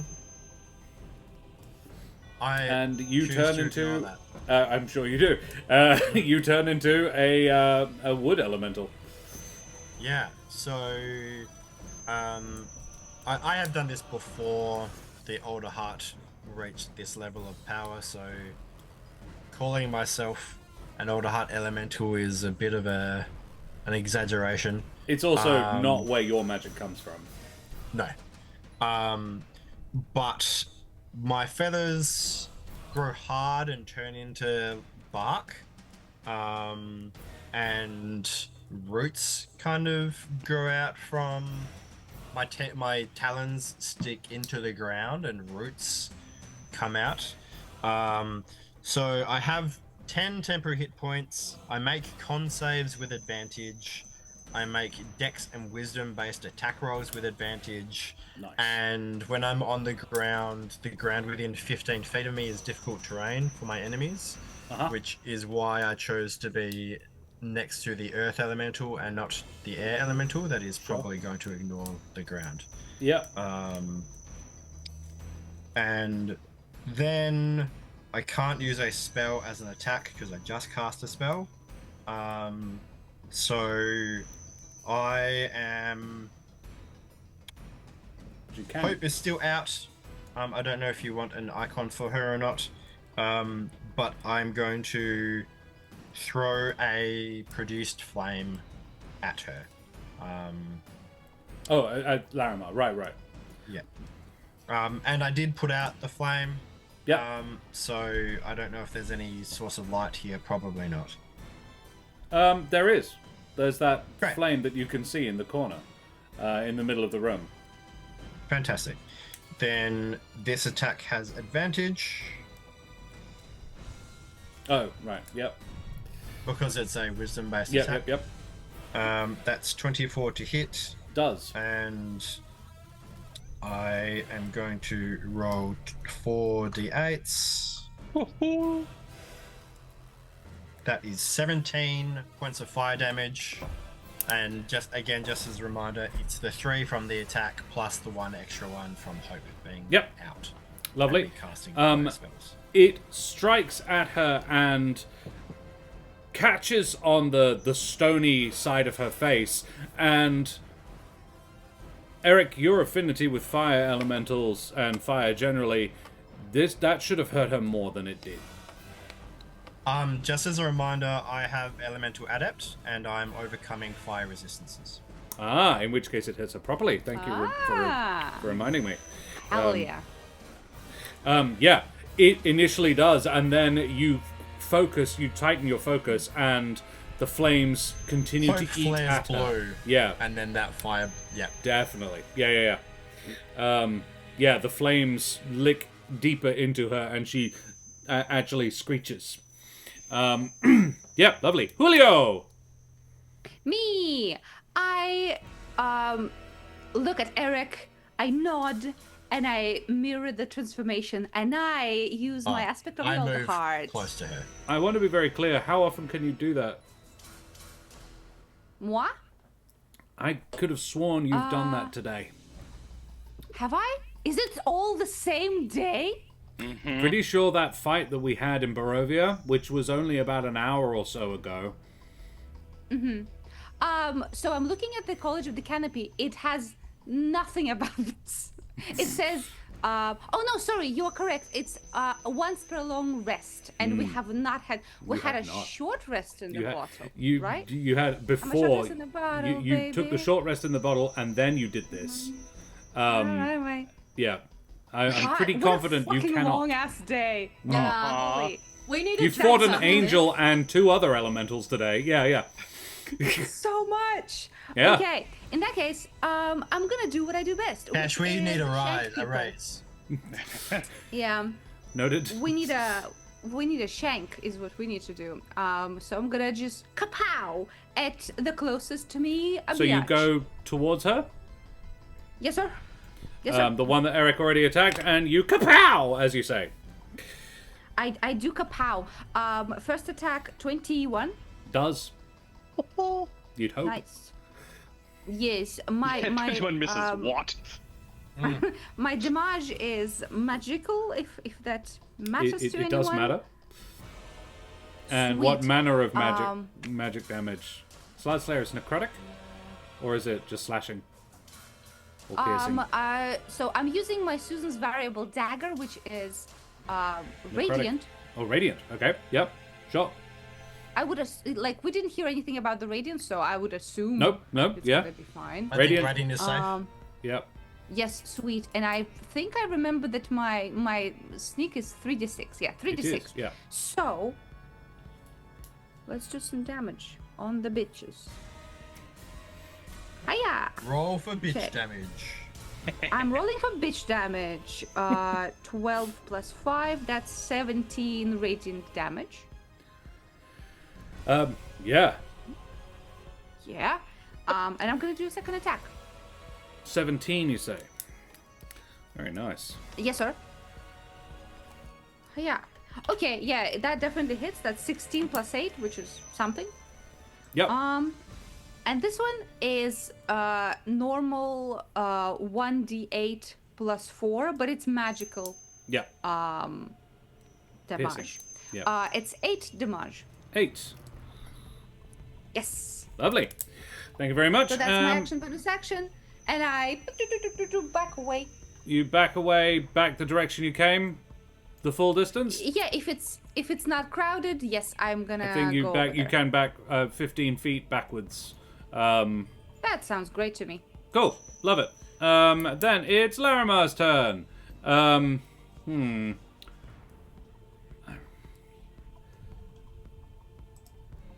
10-foot diameter area. Yeah. Yeah, cool. Alrighty. Just as a reminder, unless she has a way of avoiding difficult terrain, she's Yep. in difficult terrain. Noted. Eric, do you grow when you transform, or are you still a medium-sized creature? Let me check.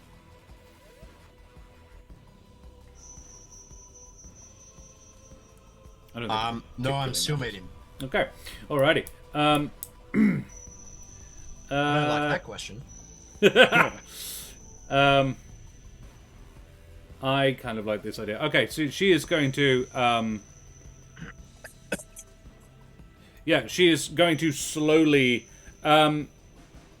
she doesn't seem to walk so much as glide along the ground. It is, however, impeding her progress. You can feel your roots being sort of pushed aside, Eric, as she makes her way across. But she does, and she pursues Julio. She didn't like the whole being stabbed thing. She is going to attack Julio a couple of times. Okay. In fact, no, she's going to attack Julio once and Bron once, because that's fun for me. So one on Julio. A 20, a filthy 20 to a hit. Yes, sir. I will just roll those now. She is, I think it's fair to note, Larimar holds out her one arm is still sort of vaguely person-shaped, vaguely natural, and from the ground outgrows a massive mace. A stone mace that she sort of picks up out of the ground, and then her wing forms into like a shield that she sort of holds up in front of herself, and strikes quite a martial pose as she raises this massive mace up above her head, and It's strikes giving me it. Dark Souls vibes. Brings it down 24 damage on Julio. Okay. Please make me a wisdom save. Give me a second. Minus 24. Ugh. That's a lot of my health, guys. It's a lot of my health. I do not like it. No. Yeah. I don't think I succeed at this. 12? Does not succeed. Julio, choose either sacrifice a spell slot or take a point of corruption. I'll sacrifice a spell slot, thank you very much. I'm all the way corrupted, my Alrighty, friends. burn I don't off a want one. spell. Well, do you have any? I thought you were out. Great question. I'm pretty sure you had changing one third-level spell slot left, and you spent it on ascending to Granny. I did, didn't I? Fuck! Then I have to take corruption. I think you do. I will allow you to generate one with an exhaustion. An exhaustion gives me Gives you a first-level disadvantage spell on slot. checks. Ability but checks. Disadvantage on checks. Okay, I think just ability that. checks. Yeah. I'll do that. Yeah. 'Cause Alrighty. It doesn't affect You have a my level of attacks, exhaustion. so- Okay. Fuck. Amazing. Okay. Cool. Good choice. So Bron. don't fail this, guys. Bron, the second attack is a crit. She fuck's hits sake. for 30. Yeah, that'll Bron, so you take 35 plus what I roll to 6, 5, 5, 45, guys. 51 points of damage. Bron, she brings this, wait, Bron. She brings this mace down on you. It cleaves in half your skull. And you all see jets of glittery blood squirt out of Bron's head. Just huge quantities of glitter just blurt from him, covering Larimar. It hisses off her. And Bron, you are completely uninjured by this strike. Yes. Nice. Oh, Nice. The fucking invulnerability became clutch. damn. Oh, I'm so happy about that. I said last time. Fuck Also, You did. And I then the skull completely just forgot. kind of boring. And then yeah, it Oi, just oi, oi, as oi. she looks at it confused, and Bron, you dead set. It's like when Deadpool gets stabbed in the brain, and all of a sudden he's just like he can't think or do anything. And like, and Bron's like, and then she removes the mace, and bloop, and you're like, oh wow, oh, I can. There is glitter just everywhere. It's coming out. It's pouring down your face. For some reason, the sound that I hear in my head is from Halo, the sound of the children cheering. Yeah. Yes, when the grunts explode on party, but Yeah. it's like, Whee!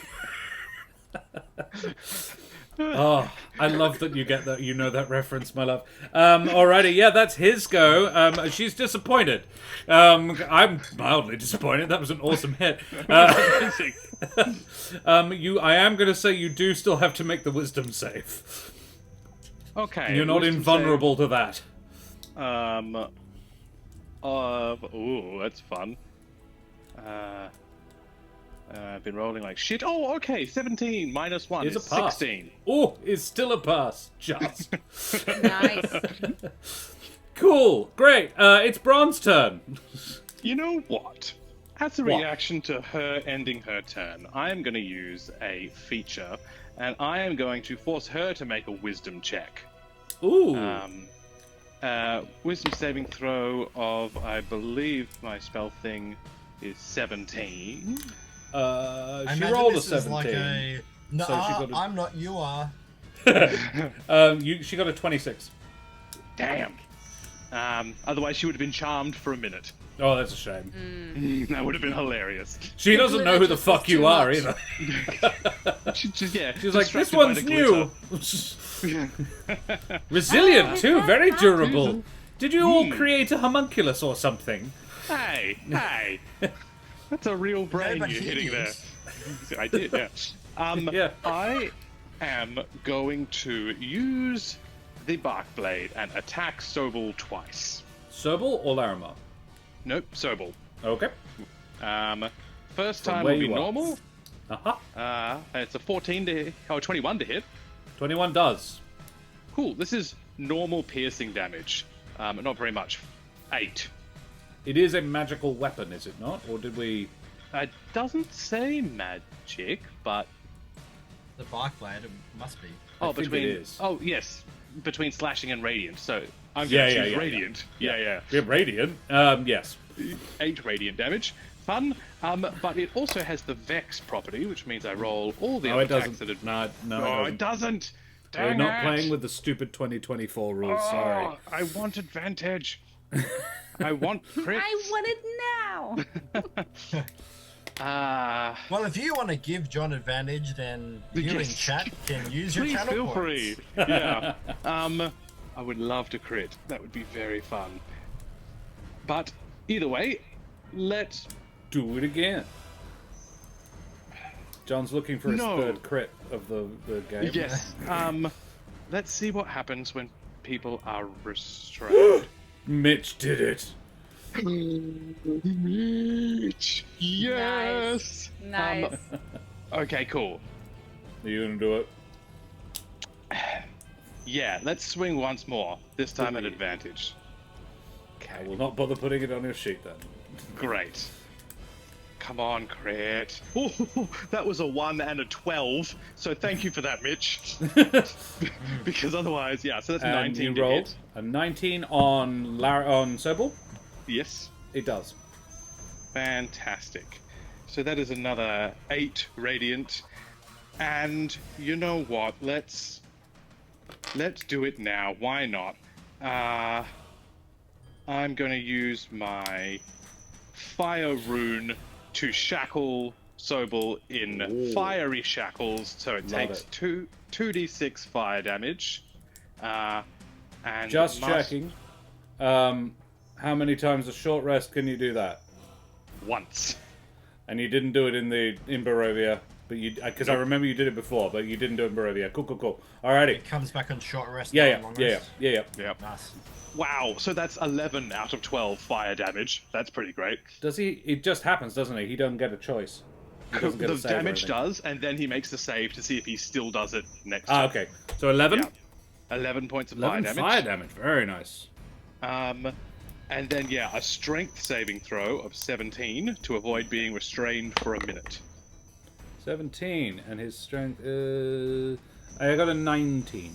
Damn it, that would have been so good. It would have been.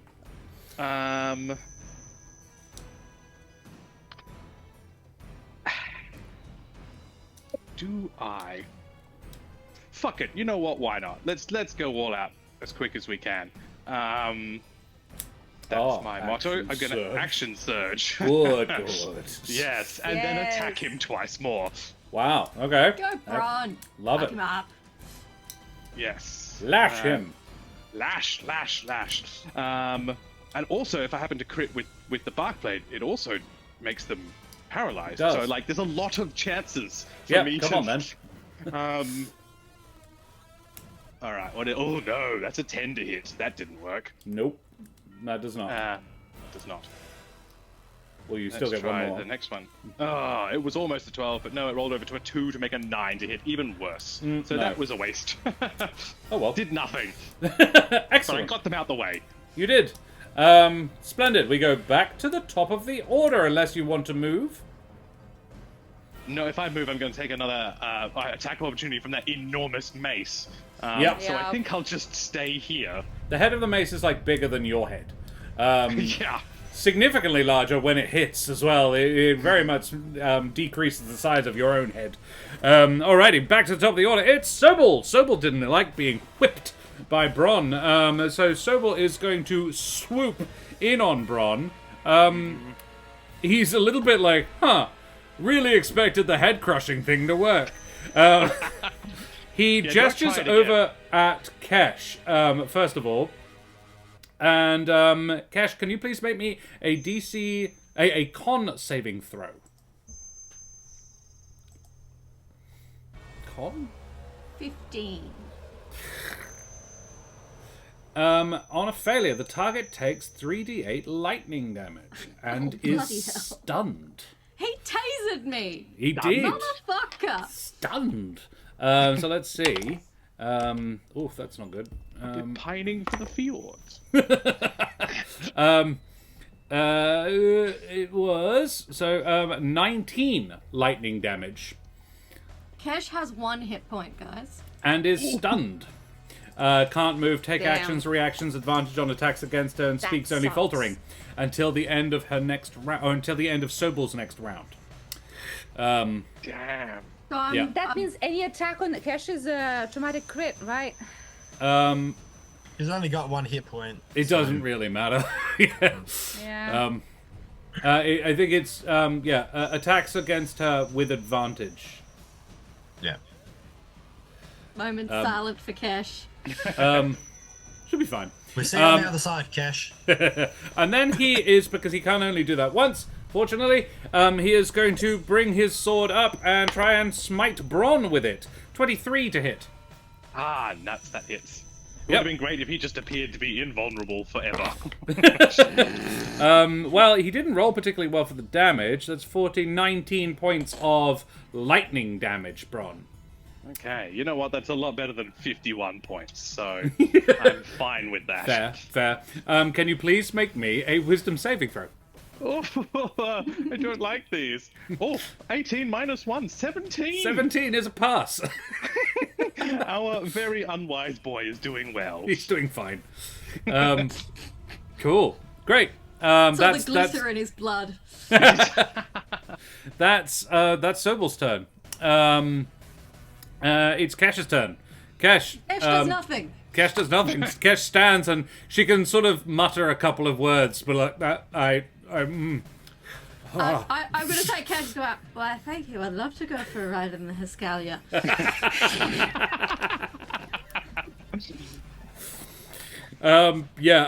all of her fur, which was beautiful, is now standing on end. Cool, I lovely. look like I've touched one of those electricity balls. And Yes, just all my hair yeah. is just... Eric. Yes. Eric doesn't know whether he's happy or annoyed at being completely ignored by these enemies. Um, Oh shit, they have! They're like, well, he's not a threat. well, it's like, we're not going to be able to touch him. Let's deal with the squishy ones first. I'm going to shout out, Did I do that? we should focus targets. Who's it going to be? Good idea. Sobel, Larimar looks at Sobel. Larimar it is. Missed an opportunity to be like, alright, which one of you bitches wants to dance? Can I make any gauge Alright. as to which one looks more damaged?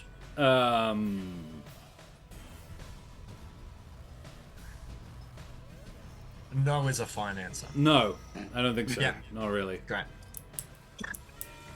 I've done some not insignificant damage against Larimar. Has anyone else? Yeah, I think Julio. I'm the only one that's attacked her. Okay. In that case, I'm going. Oh, Julio has as well. Yeah. Yeah. Mhm. Okay. Yeah, in fact, the only damage Sobel's taken, I think, or was maybe a bit from Kesh and the ones No, from no. me. Just from. Oh, just from Kesh me. literally Kesh hasn't didn't done get a much hit yet. in. Yeah. Wow. She teleported away and then ascertained that attacking him with lightning would be stupid. Let's focus our hits on Larimar, okay? And I'm going to do a produce flame against her with advantage. From range?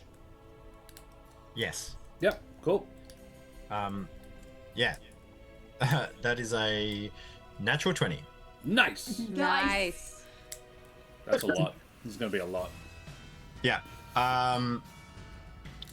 So with Hope's extra D8 damage, are we counting that as part of the entire roll, or do you want to just put that on top afterwards? I think it's part of the entire roll. Great. Okay. So 4 D8s. Yeah. Is whatever, No, 30? 32. Yeah, 32. Yep. Great. And then I will roll.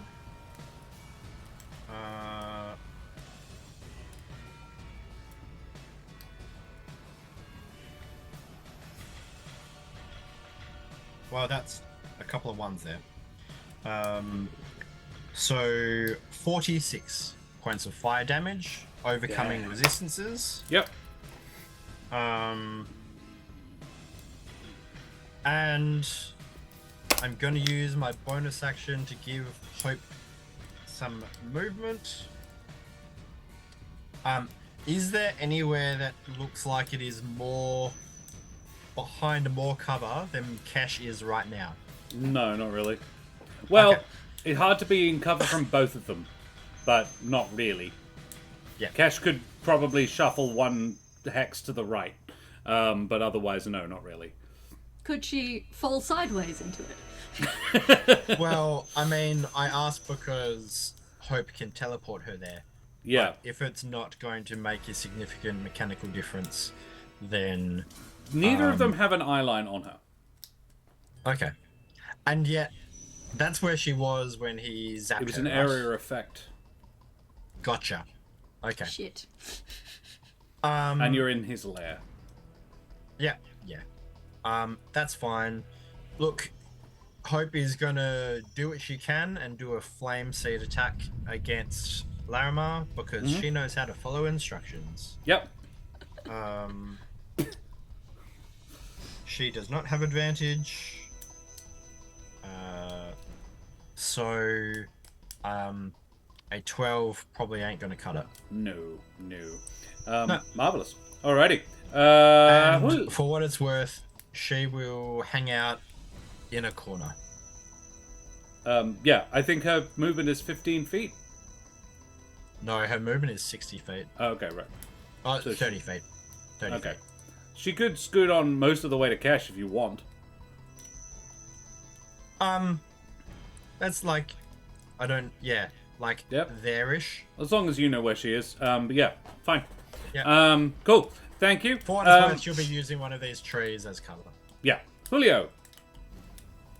Yes. Well, I am alive for now, and this bitch is still in front of me, yes? Yeah. Yeah, I'm gonna attack. You know, I have no spells. I have counter charm. Doesn't do anything right now. Does it so not all I help can with Charm do is is- such a garbage ability. When it comes in clutch, it comes in clutch, but it rarely comes in clutch. Yup. Okay, let's just do an attack. Fuck it. Okay, it's 19 on the die, so I assume Does? Yeah. I hit. Hope so. Here's What are you attacking do- with? Slide Slayer. This is the with Slide Slayer, okay. Yes, with just magical, like magical piercing. Does it work? Does it seem to work? Yeah. Yeah. Yeah, awesome. Awesome. So that's gonna be 10 damage. Uh-huh. And I'm banking on like my radiant if I hit with Susan's variable dagger. Aha. So that's what I'm doing. So you're Okay, not that is sneaking. 19. To hit? Yes. No, it does not. What? 19 doesn't hit. 19 does not hit. She brings Crazy. up her arm, brings up that glistening wing to catch the Got blade it. on it. Got it. Okay, no problemo. I've done my action, my bonus action. I will leave because don't like the mace she's holding, not one bit. So I'm The gonna skull actually. staver. Yeah, I'm gonna go to the corner of the room. So if she wants me, she'll have to leave Braun. You know. Sure. Yep. Valid. Yes. So That's it. you bounce up to the top corner. Yes, sir. Okay. Yeah. Okay, it's her turn. She is. I mean, yeah, she's gonna stay here with next to Bron.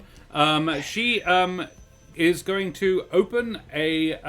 She's going to use her. She roars, looks over at Kesh, and raises up her wing arm, her shield arm, and the ground, Kesh, beneath you opens. She uses an ability I've called Swallow. And a 10 foot wide, 30 foot deep hole opens beneath Kesh. Kesh, you can't move. So a dexterity save isn't really something you can pass.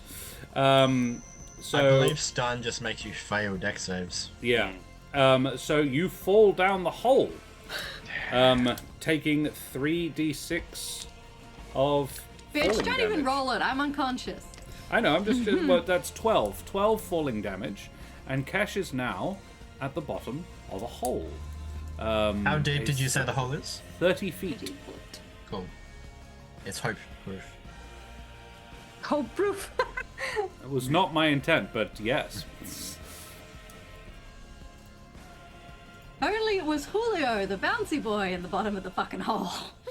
Yeah. Boing. Yeah. Well. Maybe I will be. We'll see. We'll see how Yeah, this goes. well, I considered it. Hey, Shanahos, good to see you, mate. And then, yeah, she is going to try and smite Bron. Because he's the one who is standing next to her. And apparently, well, you guys did say focus on one of them. And she was like, that's a valid point, actually. That was nearly dead. Let's kill that one. And then she is going to a 28 to hit Bron. Oh, that hits, yeah. Jolly good. Crush him. An 8, a 6, and a 7. So 14, 21, 26 points of bludgeoning damage. Magical bludgeoning. Yeah, you can please make me a wisdom save. Oh, good. Man, if we survived a trip to Barovia only to die in this godforsaken hole in the ground, I'm gonna be so mad. I almost rolled a 3 on the dice, but it flicked over to a 17 to make a 16 for my 16 save. is the number you need. Nice. Again! Lovely. Cool. Yeah, you do that. Larimar is leaking. It actually does look like magma. like rivers of Leaking. yeah, there is several bits of her have melted. Basically, Eric has melted good portions of her. Particularly that last blast really did not like it. Liquid hot magma is definitely what she is leaking. And yeah, Cash is lying at the bottom of the hole. Bron, it's your turn. She ain't moving. She's good. I am going to ask to see if you're okay with this. So, Okay. what I want to do, I have a spell I can cast to make me invisible, but I stop being invisible when I move 5 feet. However, what I want to do is use that 5 feet to duck underneath one of them to make it hard to hit me as an attack of opportunity from the other one. So, for instance, if I share space with here, then I would take an attack of opportunity. But my plan is that would be difficult for Sobel to attack Larimar to attack me without attacking Larimar. Does that So make it are you harder? saying are you arguing that if you duck under her legs, Oops. and turn invisible in that split second, it would give Sobel disadvantage on the one attack? Yeah. If you're Yeah. prepared to burn that ability to do it, yeah. Okay. Sure. I can... Is it just a free action or is it a bonus action? It's a spell. So I would have to cast a whole spell, which is a bit big, a but lot. there we go. Yeah. What spell is it? It is ambush prey. So it's I turn invisible, and then as soon as I move 5 feet, I stop being invisible. Does it give you any other advantages? Seems like an awful lot to just not get one opportunity attack, and you'll I still just be don't in have a threat lot of with the other health. one. I'd advise mirror image if you're going to cast a spell to try and prevent damage on Yeah, yourself. I can't though, because I have ambush prey because I get it as a Vulpin. So I can cast it without a spell slot. Okay, Yes, but I can only do it once a day. right.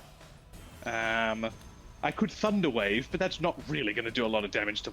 I mean, if you were to turn invisible, just being invisible gives enemies disadvantage on hitting you. But as soon as I attack or move, I'm no longer invisible. So what's the point? So what I'd do Moving is fine attack when you're first, and then turn invisible.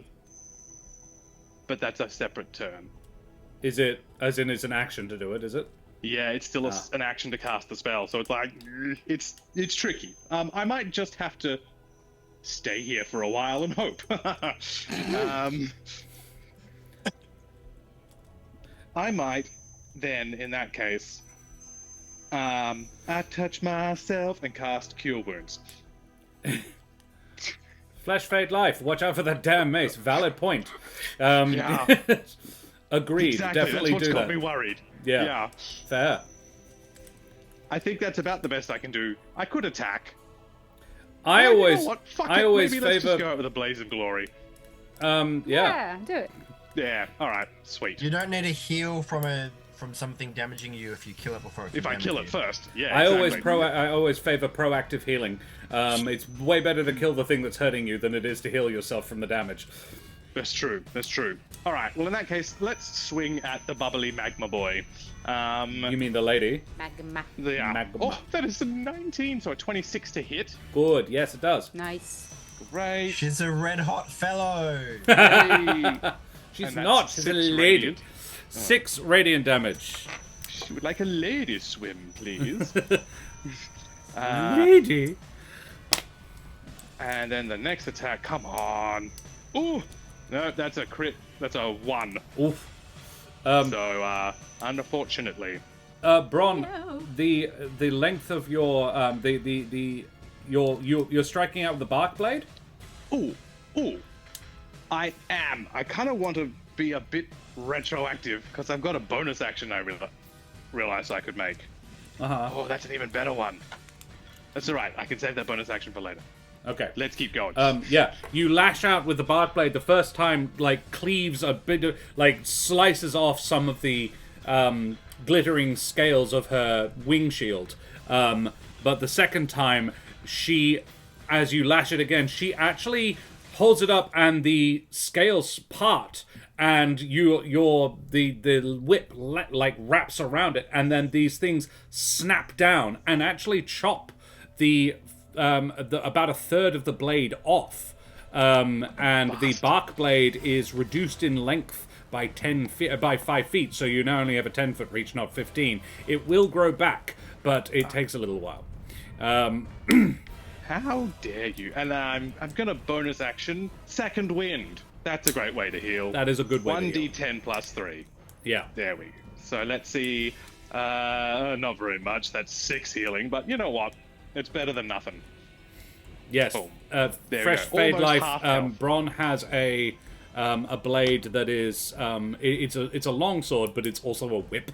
So it has a 15-foot reach, and it deals radiant damage. It's very neat. I made it myself. I like to think every time Bron, when he's like swinging his weapon right now, there's like glitter just coming up in flurries. There is, absolutely. I have also decided to narrate and mildly use nat ones a little bit more, because it's fun. Now that these guys are up at higher levels, I think sort of consequences for the occasional... Like, not to the point of, like, one time in 20, you completely fuck something up. No. But, like, one time in 20, maybe something goes in an unforeseen way that is negative. If it makes sense. So, that's Bron's turn. We go back to the top of the order. It's Sobel. Sobel's go. Bron, I presume you didn't want to move. Correct. I do not want to take any opportunity attacks. Thank you. So, yeah, I reckon, the next will be, Sobel is going to point at Julio, or actually rather at the ceiling directly above Julio, and then bring down his arm, and lightning leaps from the stalactite above you. Julio, please make me a con save. Okay. Pass, it hurts. Is that an attack, Monfrere? It Is that an is. attack? Tease.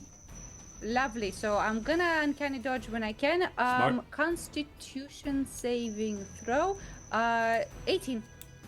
Is a pass. So you are going to quarter this damage, and you are not stunned, which is good for you. So let's see The how stun much he is there. rolls. Amazing. 15, 18, which we quarter to 4. Okay, chill. I'm 4 happy lightning damage. with that. Got it. And then he is going to roar with frustration and hit Bron with his lightning sword. And I just rolled a nat 1, which means Nice. Bron, his lightning sword earths itself in the ground. You sort of step to one side very nimbly, and the lightning earths into the ground, and the sword goes out. And he looks at... and that's... One in six men I hear it happens to. It's fine. Don't worry, it's fine. he roars in frustration, and it's Kesh's turn. Kesh, can you please make me a death save?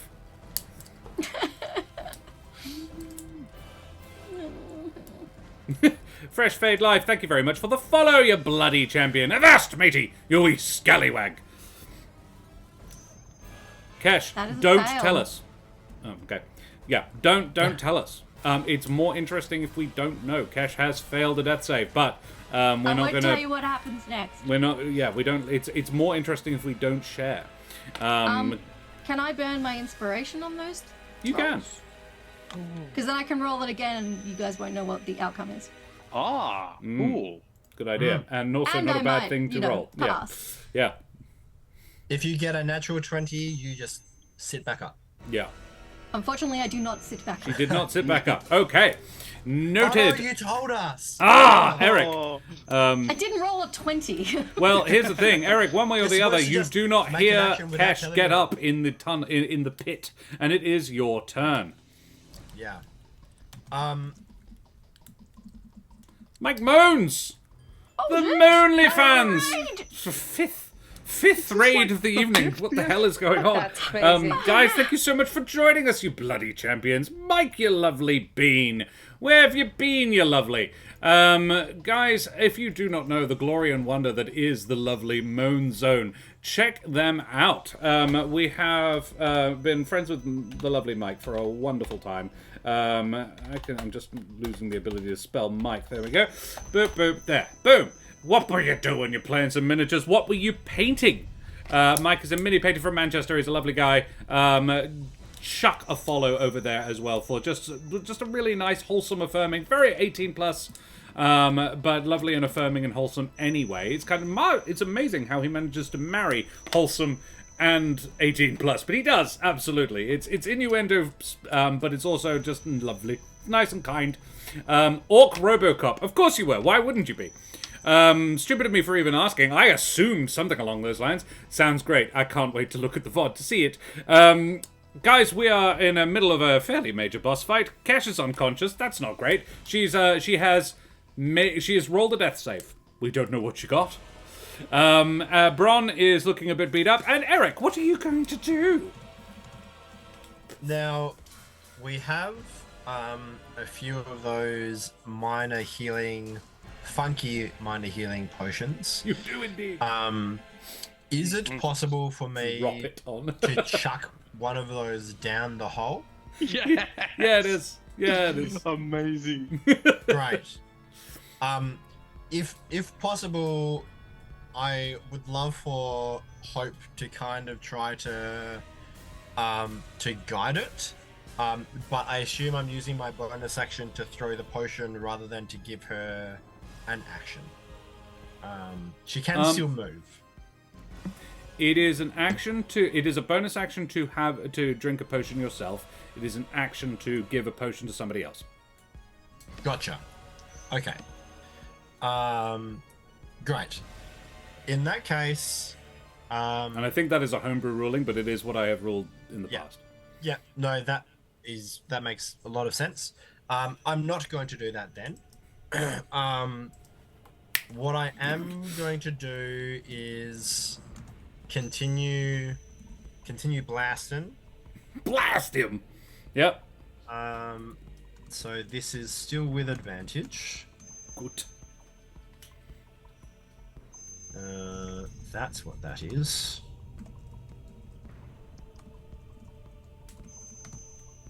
Yeah, that's a 25 to hit. This is still on Larimar. Yep. It's another 48. Mm-hmm. Ooh. Oh, that's 3 8s, so 26. 26. Hey, Eric. How do you do this? Sick. She ain't resistant. She would have been resistant otherwise, but she ain't to you, yeah. Yeah, this is blue flames, which Eric has never produced before. Yeah. Hope is blue now as well, currently. Yes. Yeah, so...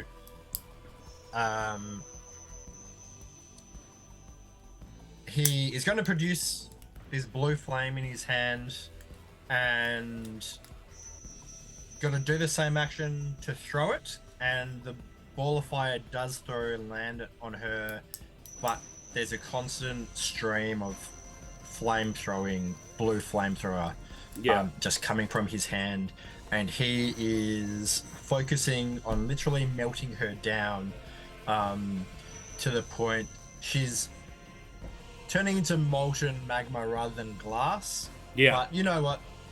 He's Obsidian. melting her down into this puddle of molten goo, which is then just going to harden into this glossy obsidian. Yeah, absolutely. Yeah, that is what you And do. then he's going to blast it a little bit more. So why can't I... And he'll say, I suppose I'll see you on the fireplane. No. That's probably not where she's going. Earthplane, whatever. Eric, you Imagine he said the cool thing, but he was right. Yeah, Eric, you get the feeling if you wanted to trap her, you could. Oh shit! As in Encasing me? her. No. Well, if you wanted to, you probably could. But no, my point is... This dude putting everything inside him. What element. a freakazoid. This is Earth Elemental, and really the first you've kind of interacted with in a meaningful way. Yeah. Letting her go would be unwise. Yeah, I don't I don't want to let her go. I could see your killer move being to at least temporarily contain her essence. Like in this obsidian. Yeah. Like, great. Like, reduce her down to a little. Yeah. A little. Looking ash, down but- at yeah. the. Tell you what. I will make this an opposed wisdom against her. Yep. Yep. Straight wisdom roll. Okay.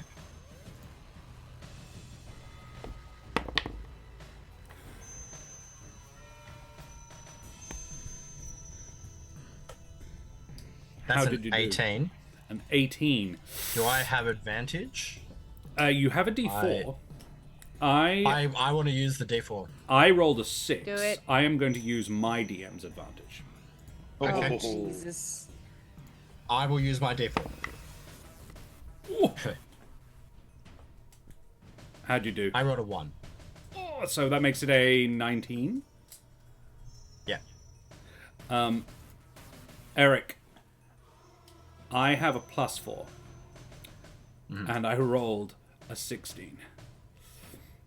Damn. Is there anything anyone can do? Flash of inspiration. I'm I'm all out. I've unconscious been in a out for hole. ages. I'm unconscious in a hole. I would I allow don't suppose. Julio to donate. Daria has Oh an yes, inspiration. my shit. Yes, if I can, absolutely. Yes. Another D4. It's an inspiration. You can Okay. reroll. It's a reroll. It's a reroll. Yep. Great. And this is with a +1. Clears everyone out. 20. Oh my god. Nat 20? Nat 20 or no. filthy 20? Dirty 20. Dirty 20. So you, Plus the you're one? like- plus a d4, right? No. That you No, the rolled. 1 is included in that. But, So but they- the, No, So I rolled equals. 19 on my with the 14 +4, and then Okay. I added the +1 from the D4. So Holy all of that is shit. 20. 20. They're dead even. What are you gonna do to him? I will allow this contest of wills to continue next round.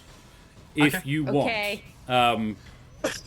Eric, currently you are marching towards her, blasting fire out of your claw at her.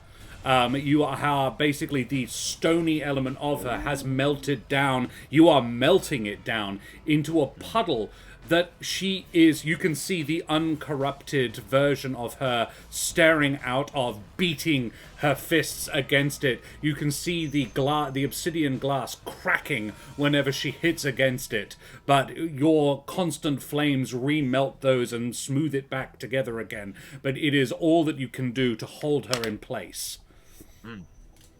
Okay. Ooh. Taking care, Mitch. Lovely having you here. Thanks very much for joining us, mate. And we go to Julio. I know exactly. Sorry, Eric does have a bonus action. Yeah. What would that mean for me on my next turn? That I use an action to do You would that? basically test have to again? continue. Yeah. Yeah. Okay.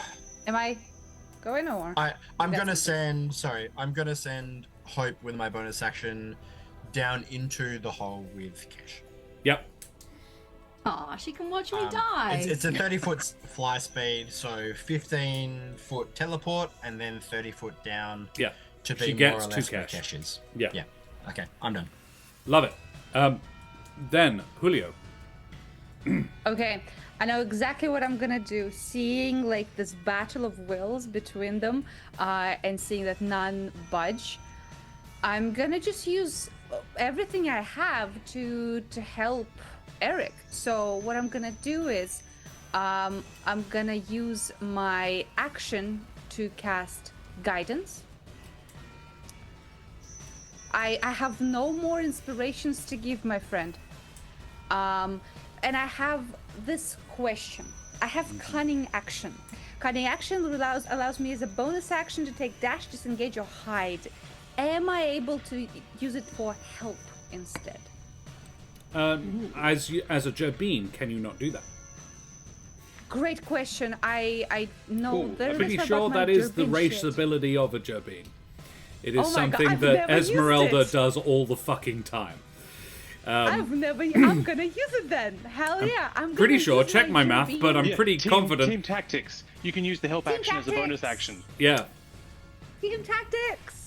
So Oh. I'm running over to Eric. I'm gonna touch him because I can, right? Yep. Yes, It I'm is, gonna I run think, in. probably of the full distance of your movement. That's fine. That's fine. But yes. I'm running in. I'm touching Eric on the back and like pushing him forward, casting guidance and using my bonus action. So you have a D4 and you have an advantage on your next roll. Great, Amazing. thank you. Amazing. Then it is Larimar's turn. Larimar can't do shit. Bron, it's your turn. Yes. Let's fucking go. Why? Why? You lose your lightning sword. Larimar She's like can't. almost dead. Oh, She's Laramus. Oh, not I thought you meant Sobel. Sobel. Oh, sorry. Yeah. The one that you've killed? Yes. The one that is using her ability, her focus to fight back. Yeah. All right. Now that there's less people wailing on Bron, I am going to use my bonus action to become large. Nice. Turn into giant Bron. Nice. Which is great fun. So I do an extra d6 damage now. We are going to now Bron token settings, here we go. Becomes large. There we go. So Bron becomes large. Rah! And then I'm gonna keep swinging with the bark blade. You keep swinging with the bark blade. Bring it down. At some point, I am going to paralyze someone with this damn blade. It's never happened yet, but I love it. I just need more advantages. Keep going. If you keep 24 swinging to it hit. longer, you'll end up paralyzing one of us. That's not a disadvantage. 24 to hit. 24 does hit. Yes. Great. So that is 2 + 3, 5 radiant damage. It doesn't do 5 much radiant. damage, but you know what? It's I'm gonna consistent. keep going. Yeah. Cool. Next one, please. 16 to hit. 16 does not hit. Damn. Well. Oh wait, no, I got an extra d6 damage from the one that I did hit. Oh, do you? Oh, because you're large. I'm Yeah. large now. Yes. How much? So let's also roll that. An extra 3. An extra 3. Extra 3. What kind of damage does it specify? Like radiant, isn't it? Just want to make sure it Just the doesn't weapon do a damage that you specific- do, because it Yeah. doesn't, yeah. Yep, just the extra. There's yeah. no, it doesn't make any sense that it was like, I become huge, and then my fiery sword does 16 fire damage and 3 bludgeoning for no real reason. It doesn't, yeah. Because I'm very Yeah. big. I mean, you say that, but there's a couple of rules that work like There that. are, but I Yeah. refute them. Okay, fair. To the DM, Sid the Cyberman. He's a good boy. Sid, I would appreciate it muchly if you would put up in chat and the name for the next NPC the gang meets, please. Because I'm out and I need more, and because you're all nice and stuff, gave the DM an inspiration. You can name it. You can name an NPC. The next one they meet. Before the next contest between Larimar and Eric. How could you do this to us? No. It's Sobel's turn now. I know, Sobel but you're is. gonna fucking use it on Larimar. I know. Y'all I've seen have fucking- clustered. Yeah. Sobel we is gotta. gestures to the sky, and he is going to bring a lightning bolt down on all 3 of you. Please Okay. make me con saves. Whee! Well, I'm doing a trade, Uncanny so Dodge, I get to for do that sure. with advantage. I love that being a tree makes you better at resisting lightning. I disagree. You're You grounded. can channel it down into the ground. That's true. That's true. Yeah. So Julio, uncanny dodges, 19 presumably? on my end. 19? Yes, and I will definitely. I don't want to know about your end. 19 on my end. 19 on both of your ends. Bron? Somehow, no, 12. Oops. Okay. Oops. All the damage on Bron. Alrighty. Yeah. Let's see. Nice. I'm going to use my DM's inspiration right fucking now. That was some horse shit. One of us is already unconscious in a hole. Could you calm down, please? Yeah. That is 11 plus 16, 27. Is the full damage. That's lightning damage. And if you half it, Eric, it becomes 13. And if you half 13, Julio, it becomes 6. I am Got it. going to, as a reaction, cast Absorb Elements and take 1d6 off that. Smart. And deal Oh, lightning great. damage the next thing you One. do. 1. Okay. Well, there you 26 damage. There we go. Glad I did that. go. But it does mean that you're resistant to lightning until the end of the round, does it not? Or is it just that one? Yeah, I think so. hit? Yes, until the start of my next turn. That's very smart, because he is about to hit you with a sword. Yeah. Look, I'm very close to dropping, so... Yep. That's why I passed my concentration check. you did, indeed. Thank you very much. Wait. What does it say? Bron, a 27 to hit you. Yeah, that hits. Damn. Can I roll higher than 7 to wait. 16? You Yes, I have can. resistance to the triggering until the start... Oh, so the d6 is for the damage next turn. So I have resistance. It's not Yeah. about how much I... Oh, well that's a lot better then. Instead of just dropping 1. Let me add that back. Okay. Sid, stop inspiring the DM. He's killing us. Cool. So Danny that was 27 damage. Minus Danny 13. Spedito. 14. Amazing. Only take 14 damage. I'm much happier about that. Danny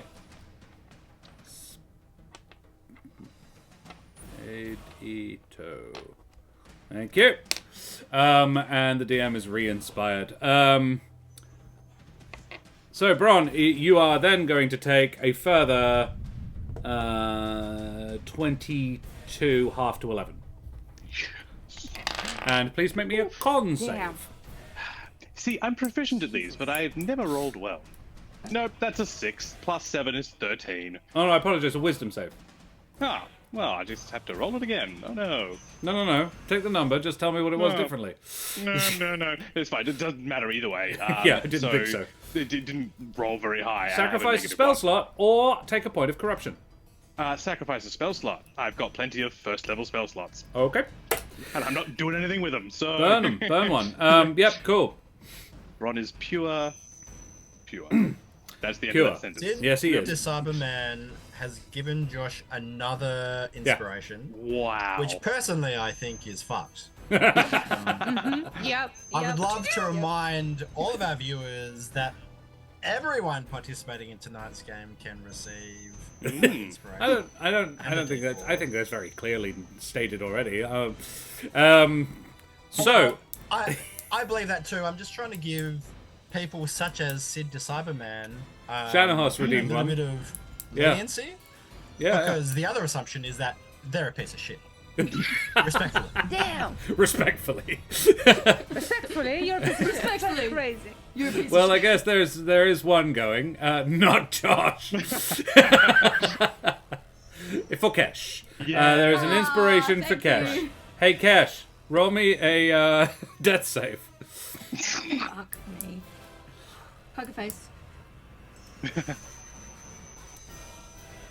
Yeah, no, that wasn't part of the conditions. You can make whatever face you like. Ladies and gentlemen, Kesh sits up. What? Yeah. The inspiration I crit. Oh god. Amazing. I have never been so happy to see a 20. Kesh, you have 1 hit point. I'm also stuck in a hole. You are 30 feet down in a hole.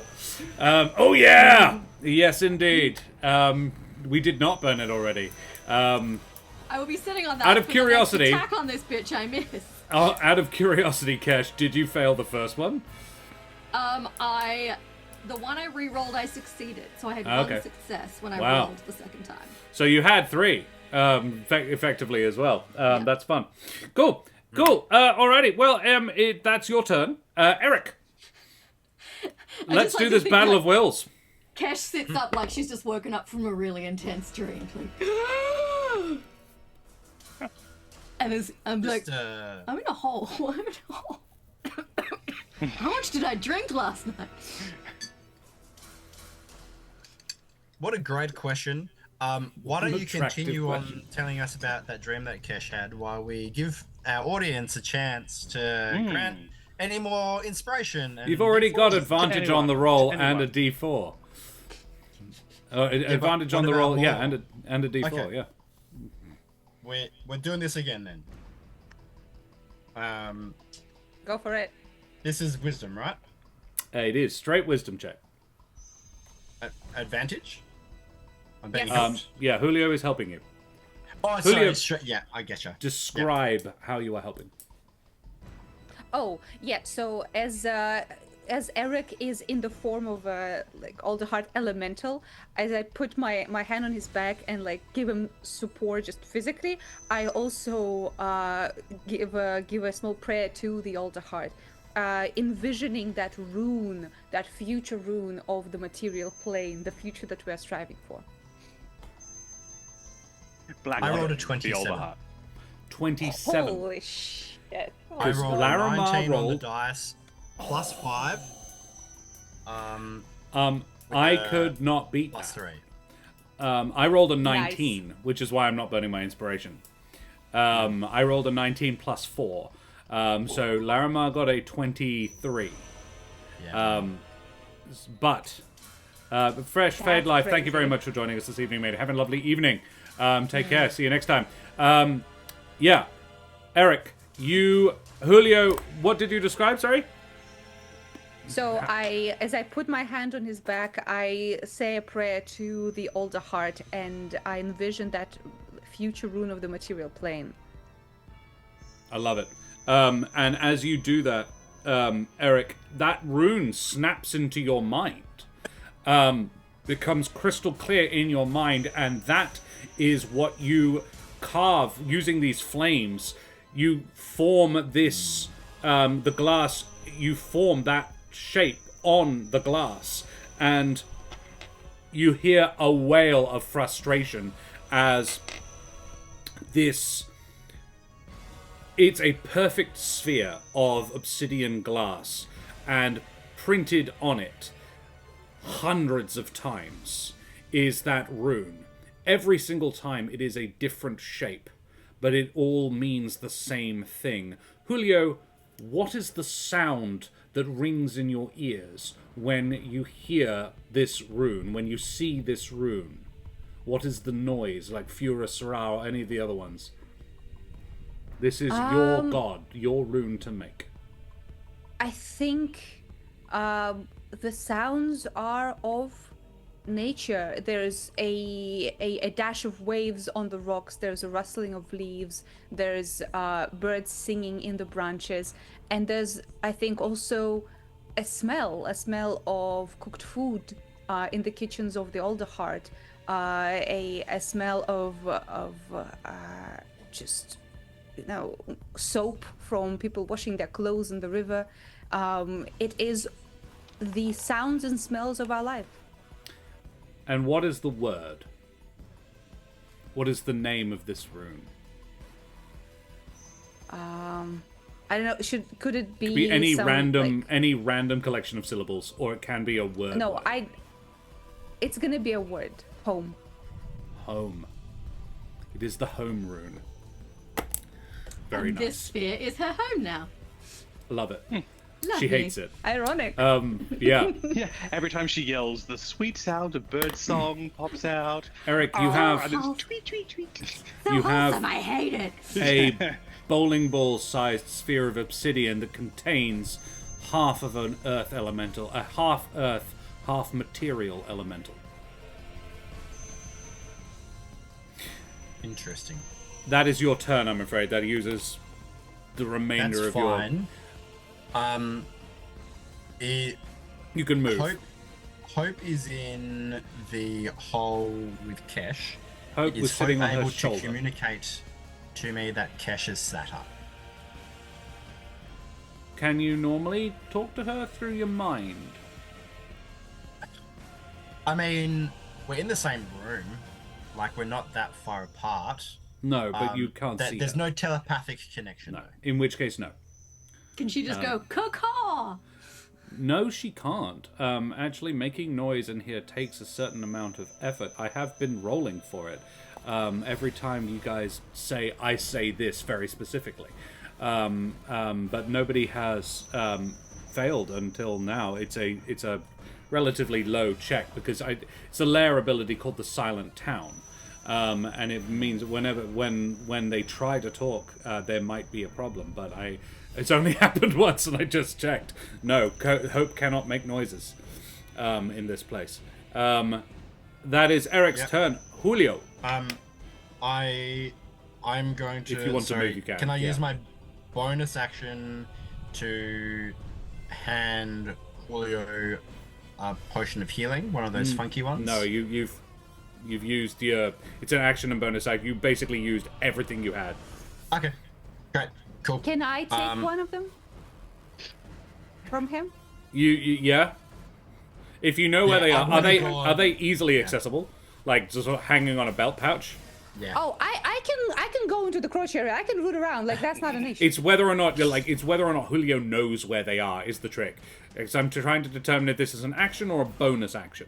Yeah. I mean, it's up to you, but Recall had it's Eric not been having to do that thing, like he was about to grab a potion anyway. So I imagine they would be accessible. Yeah, sure. It's again, it was a bonus action to drink it yourself, an action to give it to somebody else. That's fine. So Julio can, just a however, quick grab roll it. Call. Yeah, I'll grab it. Just a quick Get roll this to call. Kesh. Who? Okay, yeah. Like Braun is still up, right? And he's not looking super bad, right? He's a bit the punch first drunk. half of that sentence is correct. He has 17 out of 100 and something hit points. Okay. Kesh is that's relatively fine. safe down in the hole as well. So grabbing the. Gosh, I'm gonna grab. Kesslin the- Voltadani, thank you very much for the follow your bloody champion. Avast, matey, you wee scallywag.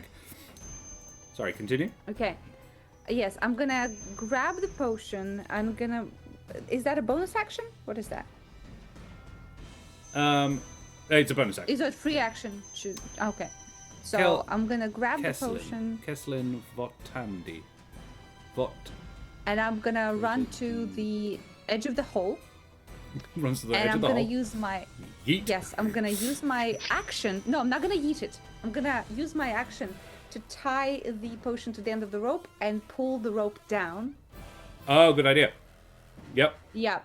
So then she can not only drink the potion but also use the rope. And I'm gonna stay near the hole in case she needs it. Because I don't know if Hope can get her out. I'm just gonna Hope can't. try my best. Yeah. Alrighty, that's Julio. Larimar is out. Bron. Okay. How is Sobel looking? Pretty happy. Well, so it's really hard to tell. He is a cloud. Yeah, that's fair.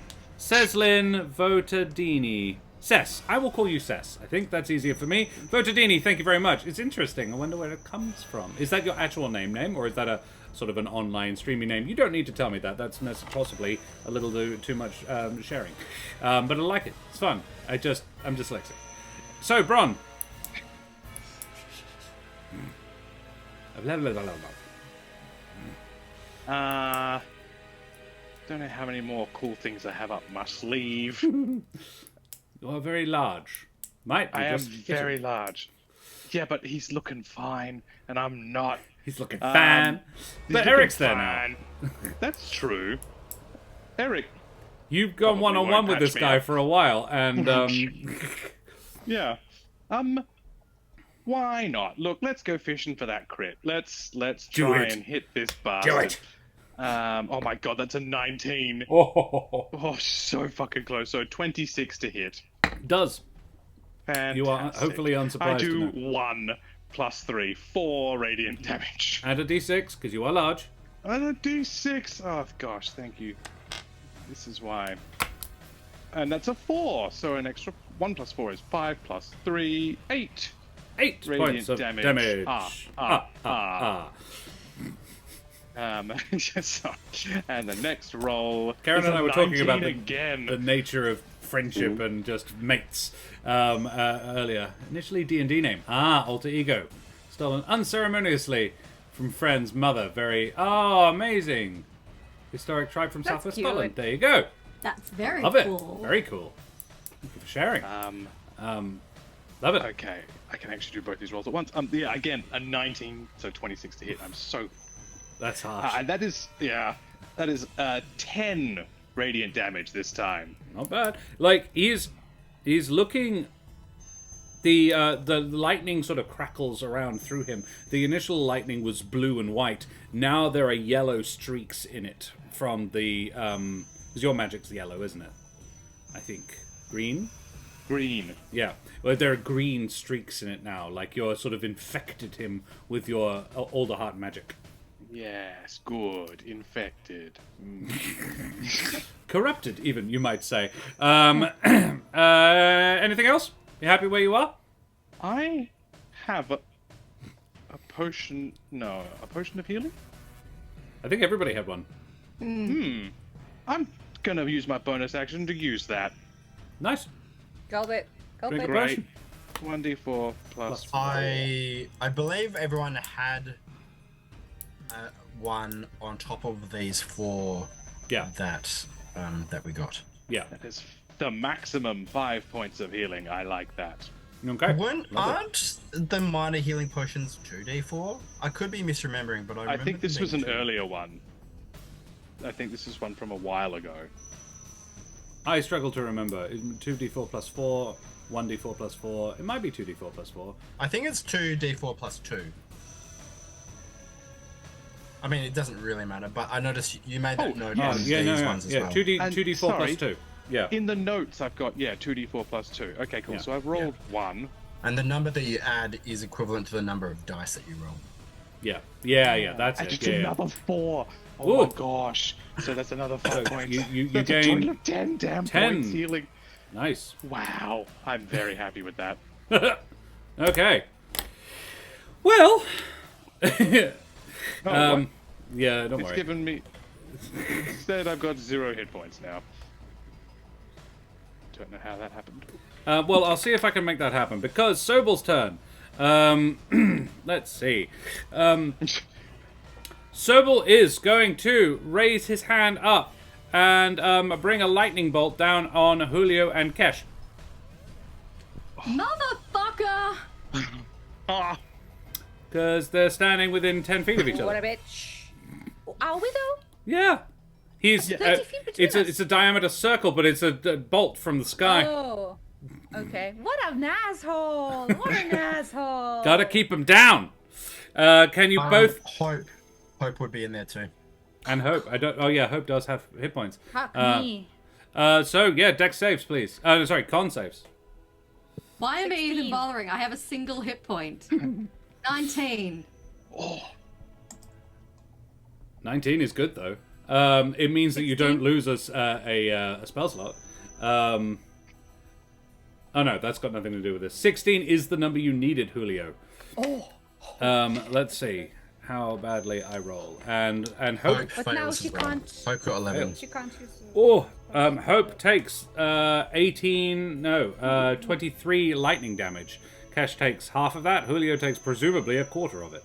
Yeah, so that's 20, how much? 23 makes it 11 down to 6. No, 5. Okay. Kesh keels over again. Kesh, I like to think her fingers are just inches from the bottle of healing potion, and then she just. No! yeah. Yeah. Yeah. I am going to ask Ceslin, would you roll me a Karen pick highs or lows? Ceslin, can you type into chat ! roll space then the number 2. Highs or lows, Cash? Lows. Lows. Alrighty. If this comes up a 1, the lightning bolt will also shatter the. It's a 2. Will also shatter the healing potion, splattering it on Cash. But no, I am afraid not. Those bottles are made of. I'm some sorry, really I durable gave you a glass. chance. I don't think I have ever No. correctly. I think you have selected once. on a Heisel. And then he is going to smite Bron, because he is genuinely trying to end your life. Crit, crit, crit. Ooh, Bron. Yeah. I'm going to use my DM's inspiration, because a 15 doesn't hit Bron. Correct. But a 24 does. Yes. Okay, DM's inspiration gone. Sid. Don't get any ideas. Do it again. Don't you fucking dare. And then that one, and... Oh, it's pretty low damage. Pretty low damage. 10, 15 lightning You damage. know what? I've learnt my lesson, and I'm going to cast Absorb Elements again. There. And I'm Yeah. going to halve that Yeah, smart. to 7 or 8. 7. 7. Always roll down. Always round down. Sid, I swear to God, if that is. Fucking hell. Hey, Bron, make a con save. Oh, wisdom. Sorry, wisdom. Wisdom. He did it. He did it. Sid, you're a chaos gremlin. I see he you. is. I see you. 15. Yeah. Finally, someone fails to say. Oh no, 15 is the number you need. It's 16 to dodge the lightning. It's 15 to save the wisdom. Yeah, Nice. you don't lose another fucking spell slot. Cool. You're out of points. Fair enough. All right, that's him. Kesh, death save, please. My poker face ready? Nat 20. Come on. Oh, yeah, not a nat 20. Not a That's nat not 20. the face of a nat 20. But she's not re-rolling it, so that could be good. Alrighty. Julio, no, Eric. No. Yes. Okay. I need to kill this fucker. Hey, Maharishi. Good to see you, mate. I mean, I've been giving it a go, but Yeah, but you've been the only one doing it for like 2 rounds, so I need to give you a hand. Bron's doing a very great job of soaking this damage as well. Yeah. So's Cash. No shade against Bron. I'm going to produce flame against his cheeky little fuck. Yep, I do have advantage. you do. damn, advantage. So good. That's 22 to hit. Does. Okay. 4d8. Pretty good. 28. 28. His form now has fire wreathing the lightning as well inside of him, and he looks like he's almost having an allergic reaction. Like he's like, Too spicy. Now, I'm going to use my bonus action to give hope actions. Uh-huh. I'm just in a hole. Can hope Open the bottle and pour Pick it on up. Cash. either pour it on her or Yeah. pick it Smash up, it over. fly up high, and just drop it on her? That. Great. Hope does that. Cash, you take 1 bludgeoning damage as the potion bottle lands on your head, failing a death save. And then you heal for 2d4 plus 2. And Josh scrolls up because this is one of the funky ones. Would that have been... I rolled 2 ones!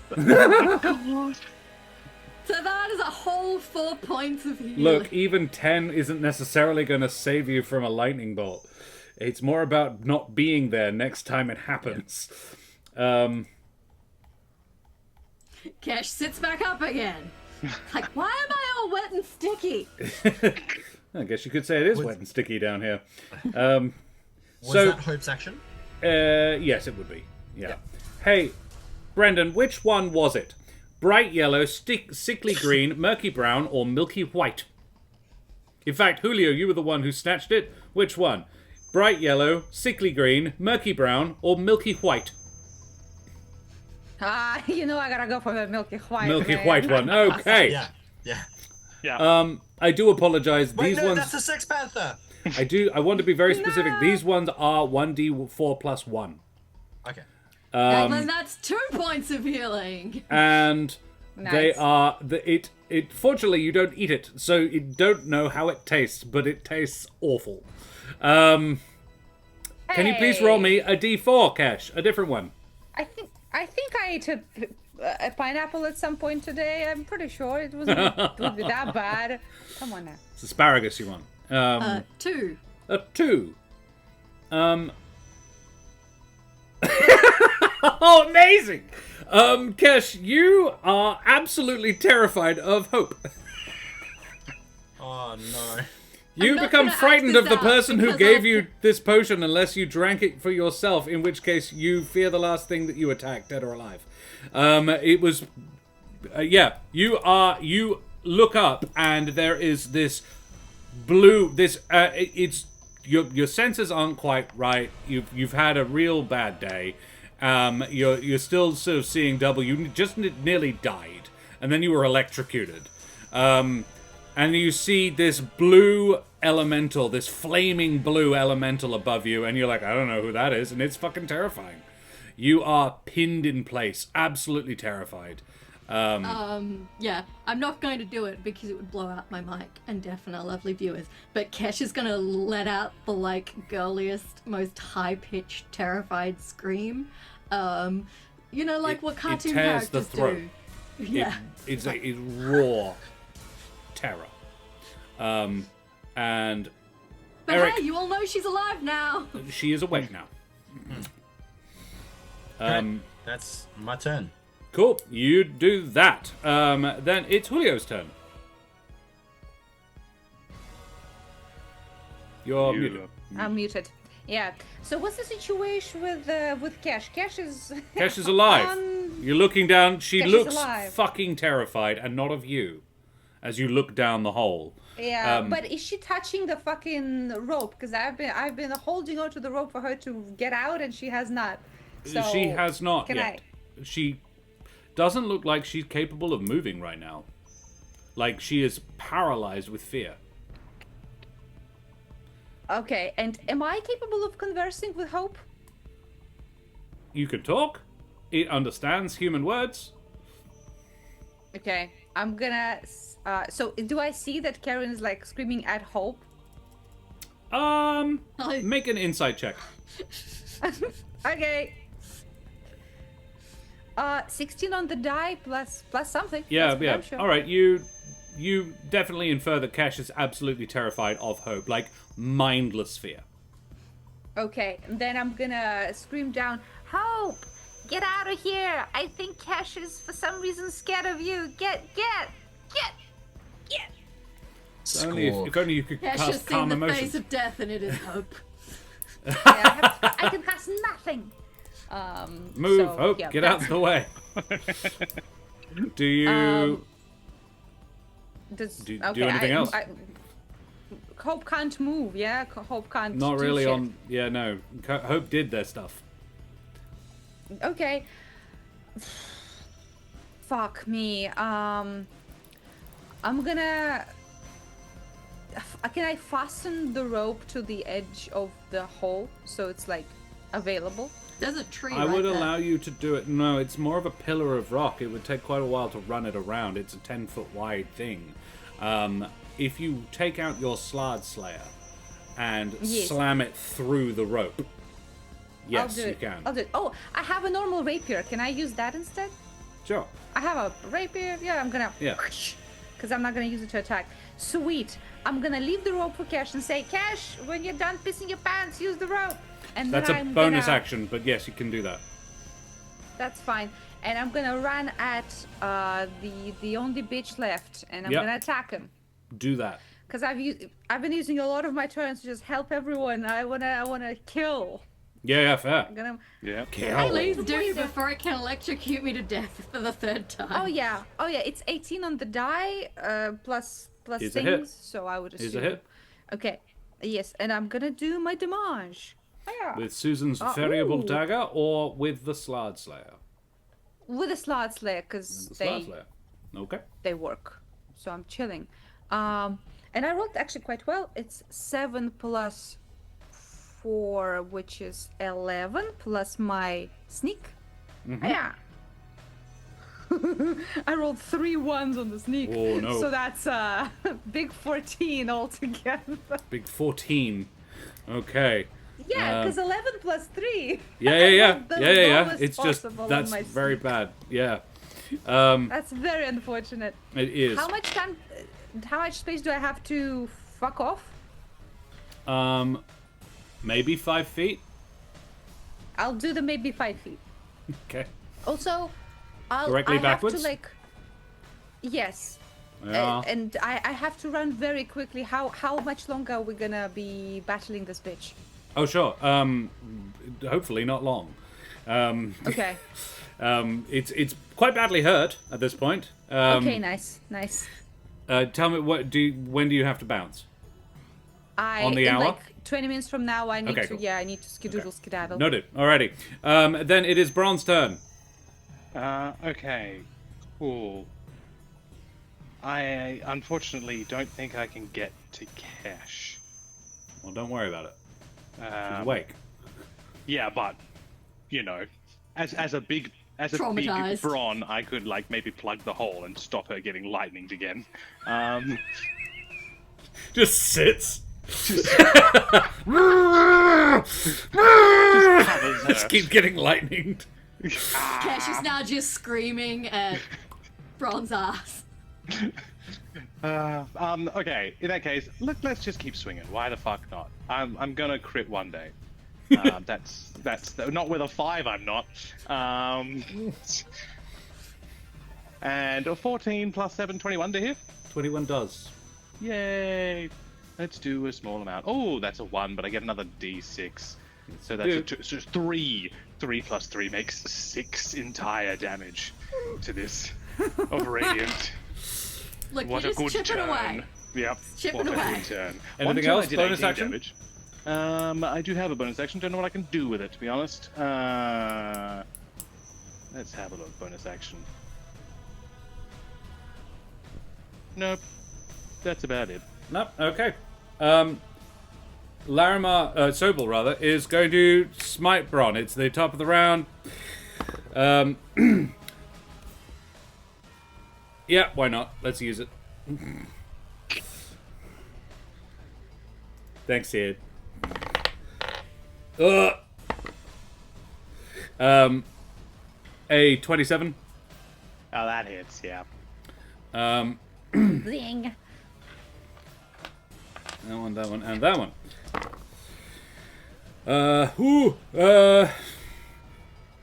24 points of damage. I am going to use my last spell slot and fucking halve that. Yeah, you know what? Smart. Yep. I just crit. Well, I'm down. Bron goes down. I have 8 points of damage. 8 health points left, so... It was going to be a lot too. Yeah. Oh my god, you're lucky. I mean, it doesn't. Yeah. So It doesn't matter, yeah. it was 35 plus 8, 9, and 10. Fucking hell. So yeah, 27? 62. Yeah, wow. Even halved 31. That's a lot. Okay, there you go. That's Sobel's turn, and then he is going to swoop towards Eric and Julio. And it's Cash's turn. Cash, you are awake. So am I actually paralyzed in terror, or now that Hope's backed off, I've kind of... Hope hasn't backed off. You are paralyzed in terror. You cannot move any closer to Hope. Can I take an action, though? You can. In which just case, can't I move would like... closer. I will cast Aid at 3rd level. Is that a sightline thing? 3 creatures within range, Which is? 30 feet. Yeah, and you're so. I have a question. So is Hope in the middle of the rope? Like, is she not? Hope is about halfway up the tunnel. That's pretty dumb. Okay. Sorry, in that it's case, random effect on the Yeah, the that's so stupid. Okay, that's fine. No, that's just Yeah, unfortunately, Fine is she hasn't going had a great chance. for two us. of them are good and two of them are not. Karen, if you want to be out, I would use your action to hold dash, because as soon as Hope is out, outside of your turn, you can get out using the rope. I will even allow, as soon as Hope moves out of the way and out of eye line, you to hold the action to climb the rope and cast aid. Yeah. That's pretty neat. Cool. I'm happy to do that then. Okay. Then it's Eric's turn. Great. They're all more than 30 feet away from me. Yeah. Unless Which I is- can get out of the hole, run 10 feet, and Well, then cast it. your climb speed is not 30 feet anyway, and it's a 30-foot Yeah. deep hole, so you can climb halfway up the rope. You could use, I would say you hold your action to climb and dash up the rope, which would Okay. get you to the top. That's Don't all die you for could have been another able to do round, anyway. guys. Yeah. I am going to move away from this fucker and purposely trigger its opportunity attacks Okay. if he chooses to. He does. A That's filthy amazing. 20. Yeah, yes, that hits. I should stress as well, when he created a new weapon, he basically brought his hands up in a big clap above his head, and yeah, it just made a new one appear out of a lightning bolt that struck the hilt that he was holding. And then, yeah, he is going to smack Eric with it. Eric, please make me a wisdom save.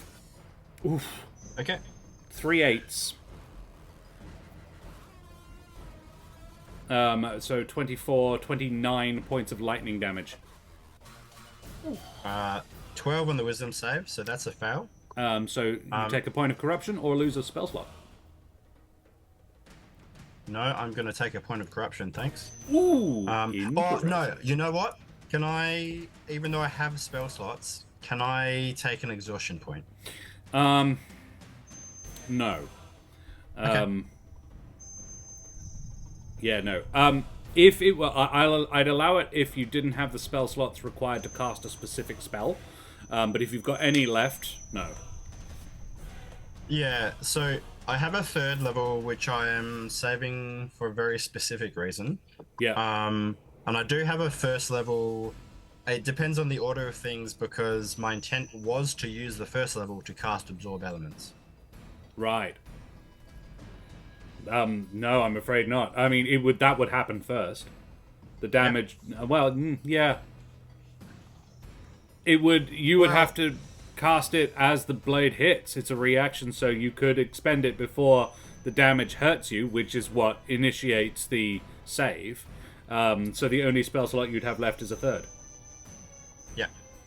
And I'm not using a third. No, cool. So you're taking the corruption. Love it. So I take a point of corruption, and Yes. what did you say the damage was? 38? 29. 29. So halved is 14. Oh, sure. Yes. Yep. Great.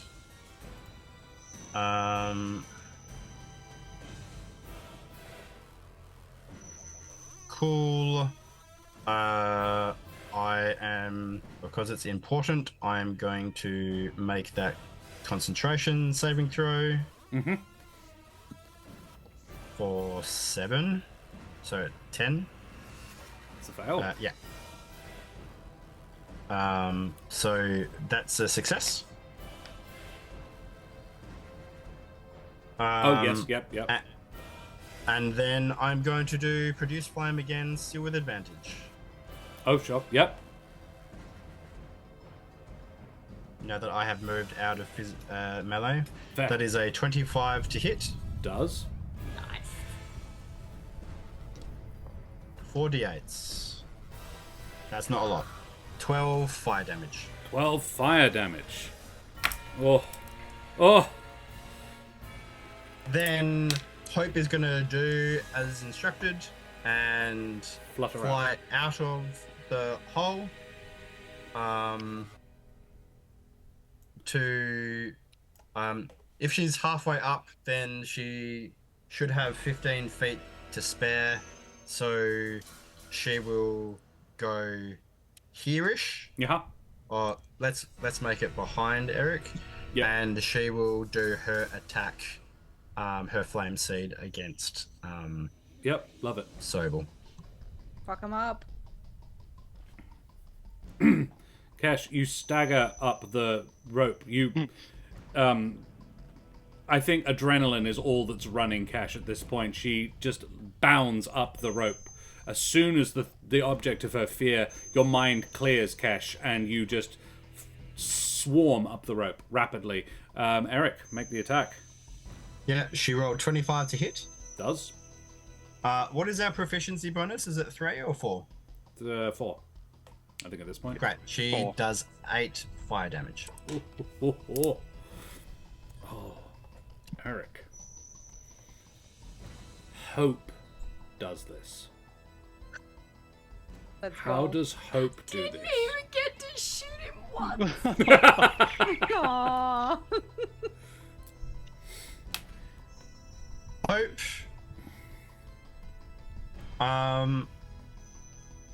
Channeling. I mean, Eric hasn't expressed anger verbally, but he has had a quiet simmering rage this whole time.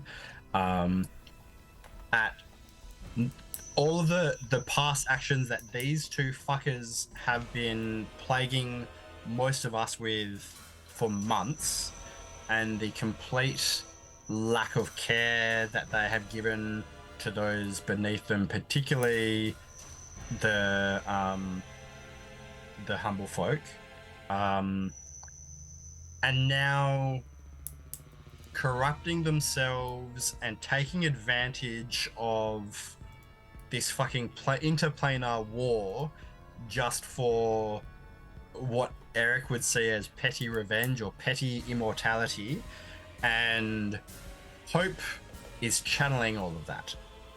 Eric's And with the fury. trigger of, apart from Eric, probably the closest mortal she is to would be Kesh. And Kesh's screaming fear at her sends her flying up and dive bombing straight into Sobel. And This colliding blue with her, flame blur. she is joining in with all of this fire that you mentioned is caught in this tornado, and she's going to envelop this air elemental with her rage. This bird, she grows as she swoops, starting out because she's no bigger than she's about, I think, the size of a swallow normally. She's not a particularly large bird on this plane, but her rage and fury and just the elemental nature of the place she is builds her up, brings her up, and she goes in, swoops in. And yes, as you say, there was already material magic coursing through this man's form. Then fire was also wrapping around him. She swoops in, and where once it was like wind blowing around inside of him, now there is a tornado of fire burning up in blue flames, licking through him. He screeches and roars, trying to claw at the very substance of himself, tearing himself apart to get this bird out of him. And then she screeches one hunting caw, and he bursts. And in her mouth is the material essence of him. The shattered remains of that who was Sobel.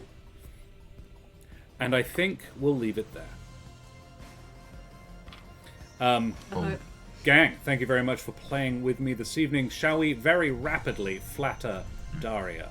Doesn't mean that I'm leaving. 'Cause Then I you don't bounce care. away. So, guys, favorite Daria moments, very quickly. That was a lovely session. Thank you very much for joining us. Eric, Bron, Kesh, tell Julio how good they were. Yeah, Or I've got humans. one. describing when you were prompted to describe the sound Yes. of the rune, describing the sounds and smells of our life, I thought was a really great way of encapsulating that. Yeah, that was a really good idea. Yeah, it wasn't what I was driving at, but it was absolutely what I wanted. I just didn't know. I'm gonna say being support Julio for a change. Julio is often very stab, and this was he can do other stuff. Yeah, that was very cool. Particularly the dashing for cash. Yeah, the big brain moment of lowering the healing potion on the rope that she can use to get out. Double teaming those two things, yeah. Great. Yeah, I really enjoyed helping out Eric when you did and how you did. I was like, yep, that's the perfect thing to do right now. Absolutely. And the horny tax. There was like the horny tax from the Mimic or something. I can't remember the exact turn of phrase. Yeah, 14 gold. Yeah. The version goal, yeah. My favorite self, I was happy that I was able to use my racial ability that I've never fucking used before, and guidance that I also never use because I have inspiration and it's better, to help Eric do the thing. That felt very good. It's one of the reasons I like playing bards, because they can do a lot to support other people, and it's very good.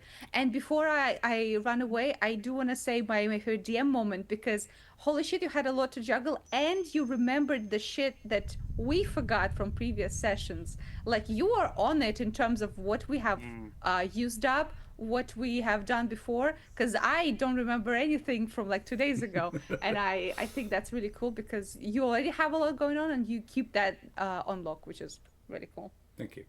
Particularly that potion of invulnerability, where I had recalled it after the Mimic fight. I'm like, oh, well, I guess we're just not going to use it. So, Yeah. Very cool stuff. The next Alright, I'm going to dash. Mwah! Take care. Bye-bye. Thank you very much. And now the cameras all go fucky. Hang on. I have a solution for this. Quick. I'm currently Braun and I feel very uncomfortable. Why? Oh. I'm human She's and just not unconscious, used that's to it. why. She's just not used to you it. You just escaped being unconscious. You put so much effort into it.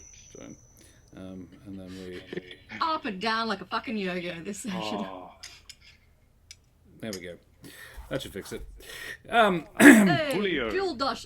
Everyone is back again. Yes. Hi. And cool. Yeah. Alright, we need a D4 in chat. We have flattered Daria very thoroughly. So, if somebody would roll an exclamation mark, roll space the number 4, please, to determine who we are going to flatter next. Shanhos got a 2. That's John now. Bron. Favorite Bron moments, everyone. Which ones did I have? Nope, I wrote for the 2 other people. I really enjoyed your persistence and your like, God damn it, I must get a crit eventually. Bron was very cool in this fight, just extremely useful, but I really enjoyed the searching of the room and the finding of what you did and how you interpreted that. Was cool to see. Bron, dealing with that information because he's the one that doesn't have the context for it. Is interesting. Yeah. Other votes? You mentioned Bron in combat. I was aware that Bron was getting wailed on a lot, but I was never worried about Bron. I thought that Bron was incredibly useful in just distracting and soaking up hits and damage. While I was I was lucky with getting lots of really good damage rolls, so I felt like I was splitting between damage and helping Kesh, while Bron was just keeping focus of the enemies, and I thought that was a really cool splitting of our abilities. Yeah. Bron did half of the damage required to kill Sobel. Nice. But given that Kesh did none, it's even more impressive. That's pretty funny. This was like a massive fight. Kesh got very unfortunate, and we will talk about this. Yeah. I loved, technically, the mace only bounced off Bron in a shower of glitter one time, but the way he just kind of kept chugging Yeah. Was just so impressive. Just like, and I'll absorb elements, and then I'll second wind, and then I'll do this, and then I'll become huge. Just constantly pulling new tricks out of the bag to keep like It's easy evolving. to forget that he is also 3 levels of fighter. Yeah. He is just designed to be very durable. He is just good at that. And he was a fighter before he was an artificer. Yes. He's built to fight in the dark, which just doesn't happen because everybody else is inconvenient. not. Yeah. But like I think yeah, my favorite moment as well was the fact that he just stuck around because it's pretty swingy. But I'm glad that he did this time. Like you said, he had a whole bunch of tricks, and I was like, yes, cool. It's the tricks, the defensive tricks are working. I would really love to have like paralyzed or restrained someone, but you know what? Like I think as a second choice, this was I was pretty proud of it. And like you said, Brendan, it divided up our roles really nicely and allowed people to do what we were good at. So I was like, I was very happy with that. Especially given that we came into the fight on bare bottom resources. Did Just not on, think much. Yep, absolutely. Alrighty, we need a D3, please. Anybody is welcome to roll, and a D2 after that. But a D3 to begin with, to choose between Kesh, Eric, and moi. That's a 1, Chana. And then a 3. Very good, very good. All right. Cool. So that is well, actually, the 3 was a 3. Shanna rolled a 4 and that got a 1, so we'll take that one. But the 3 can't happen on a 2, so it's a 1, 1, 1. Everybody, all right. So we're gonna go across the screen now. Favorite DM moments. I actually really liked, Brendan mentioned it before, but when you asked Daria to describe the room, the sound that you hear, like that's cool. That's such a cool question to ask, and it gave Daria such room as well to interpret it and to change it however she wanted it. I was like, I just noticed. I was like, that's really cool. I really appreciate love that. giving players opportunity to build world. Yeah. I loved your absolute ruthlessness. Because you really were trying to fucking kill me. The fact that you're still here is yeah. Yeah, honestly, I should be dead. I really should be dead. I was saving that inspiration in case I had like 2 failed death saves and I really needed to pull my ass out of the fire. But I also it was when like you described like Larimar's big like reveal, and then she's like, "Am I not glorious, Major?" I think it was "Am I not glorious?" Hang on. Yeah. Yes. Yeah, "Am I not glorious, Major?" It's very cool. Just her like, "Witness my rebirth." Yeah. Peasants. Yeah, very much so. I've got a couple. I worded it like this because of who I am as a human being, but circumcising the bark blade, I liked as you just cut off the tip. Yeah. But No, I got it. yeah, great. I'm glad. Because you see, in a circumcision, Yeah. Rocks fall. I thought that was a thematic, and the way that you narrated her doing it was really cool, and was one of those crit fail moments that you were talking about before, which was a consequence, but not a permanent consequence, and not like a major destroy your character kind of thing. So I thought that was really good. But the other thing that I liked was jumping on top of my narration of melting down Larimar into glass. And it never occurred to me until you suggested, well, you could actually use this to contain her, which I really appreciated. And then that led into some really cool moments. Oh, yeah. Yeah. I was going to mention that for my own favorite self I had not anticipated that on the that was a how do we make this work, and I'm really proud of how I balanced that of making it like this is huge, this is a fairly epic moment, and for me, my position as a DM, I think, is to give your players an opportunity to be fucking badass. And it's why I push as hard as I do, particularly at higher levels. I'm just like, they can do one more fight. They've got another one in them. They don't have much left in them, but they can do another one. And I was right as well. Being able to balance us in that fight where, like, I didn't feel you went easy on us. No, I did and not. the fact that you were able to determine that level of balance when we were not at full strength takes a very specific kind of skill. Thank Your you. wife glaring at you. Yeah, I'm sleeping on the couch tonight, I suspect. It I also feel- now makes sense to me why during the intro song last session you knew exactly how many spell slots Eric had. It's not why I looked it up. I was like, I did check, like, how much do they have left? But yeah. I have highlighted the one of those potions that you have drunk as well. So you cannot now get the frightened condition again from drinking one of those healing potions. The other two, there are. There's There were 4 in total. The other 4 are the other 3 have different effects. Great. And it is a fair assumption to make that all 3 of them have a different effect. Cool. Well, we need a D. We had a D2. That's Karen. Favorite cash moments. Oh my gosh. Like, I know that you were out of most of the fight, but I was never not entertained.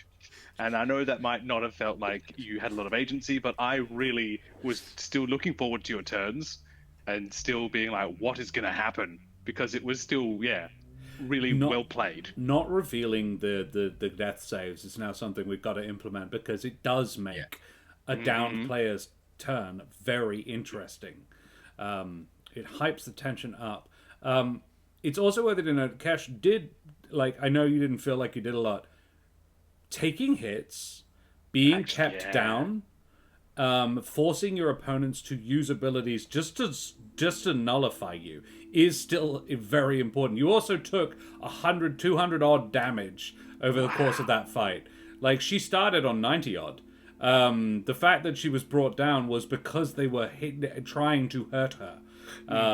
Also, logically, she was the leader of the group that stopped them. Cash was absolutely the prime target of their vengeance. And Julio is the next, unfortunately. That was Bron was getting in the way. You're welcome. But so my favorite. That's funny and poor judgment on their part because Eric is the one who was ended up far getting more both capable kills. to. Eric was the one who was capable of hurting them the best. As long as Cash is unconscious, Cash can do absurdly reliable damage, and was both. And she also did shout out, "Necrotic and fire," and they're like, "What? Okay." That also happens to be the types of damage she can do. I'm going to say my favorite Cash. Oh yeah, sorry. Oh, I did write down, I see through you, Windman. That was good. It was good. Was very good, yeah. Cash had some really great one-liners. I particularly enjoyed. Why, thank you. I'd love to go for a ride on his Callia. Yep. That too. Yep.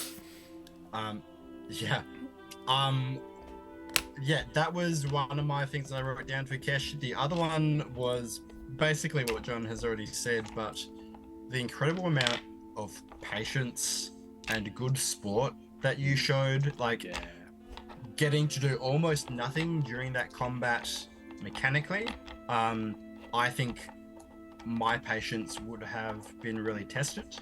No mind. So I think, and when I'm a DM and I, by intent or accident, pin one player down so that they can't do any actions, I feel bad, and I try not to do that, even if that's what the enemies would do. So it's also, I think, worth noting Josh for trusting Karen to not get really pissed off about that. But the fact is that you didn't, and as John said, you made that entertaining.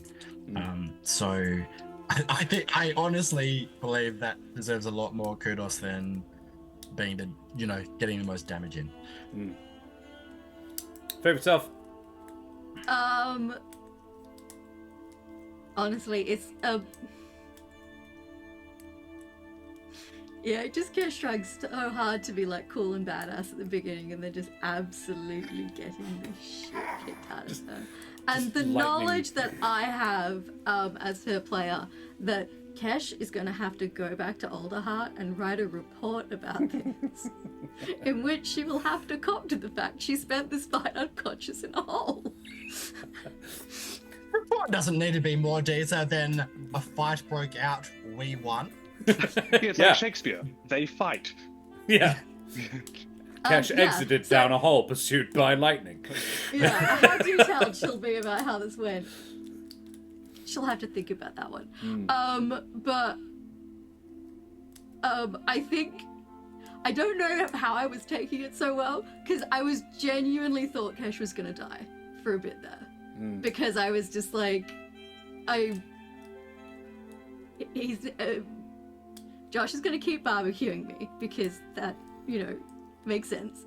And I was like, I am like one bad roll away from like fucking dying in the bottom of this hole.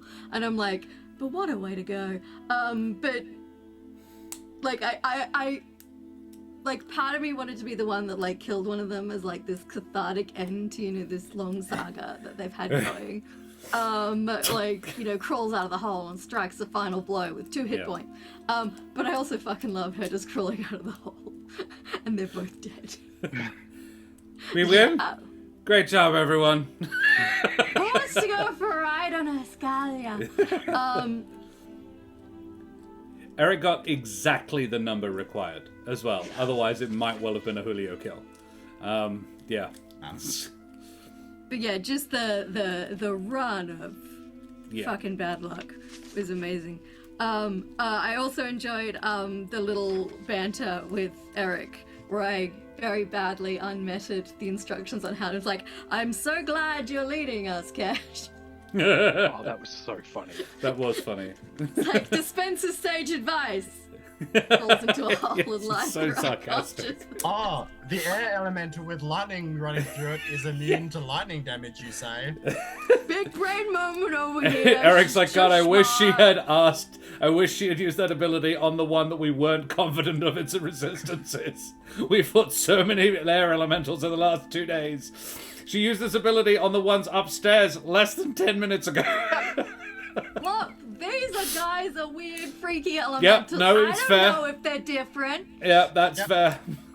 Also, he was right in front of me.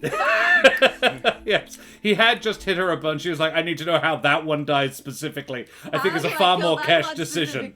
Yeah, how do I fuck up that Cash trick? is hyper-focused, and I appreciate that. Absolutely. That means we need to talk about Brendan. Favorite Brendan moments. I'm going to go first. I know you attempted to have a 10-minute conversation with these people, but what do you do? Yeah. Oh, yes, that was very funny. Yeah. Sorry, I had my headphones off. I said my favorite Brendan was I know now, Cash. I know you attempted to have a 10-minute conversation. Eric was a bit of a snarky bitch today. Yes. But the kind of converse point of yours, I really appreciated Eric turning up when Eric was there, because oh boy, was Bron not doing a lot of damage at once. And I'm very glad that Eric was, because rolling up being like, oh yeah, not a lot, 28 fire damage, and like the turn after I've done maybe 6. It was 10. Yeah.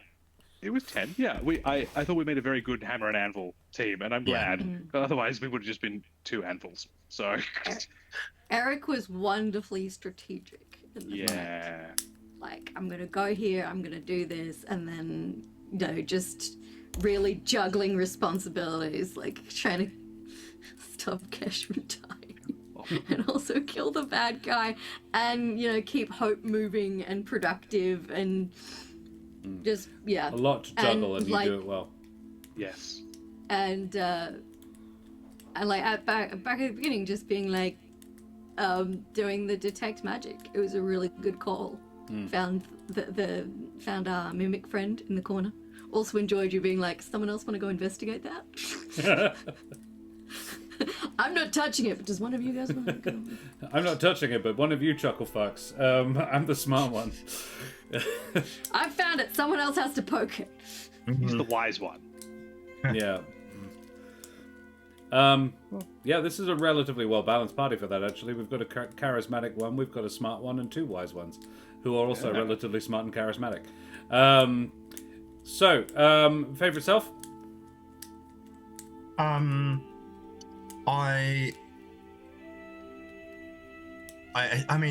was surprised at how, because the only attack I was doing that whole time was a cantrip. Yeah.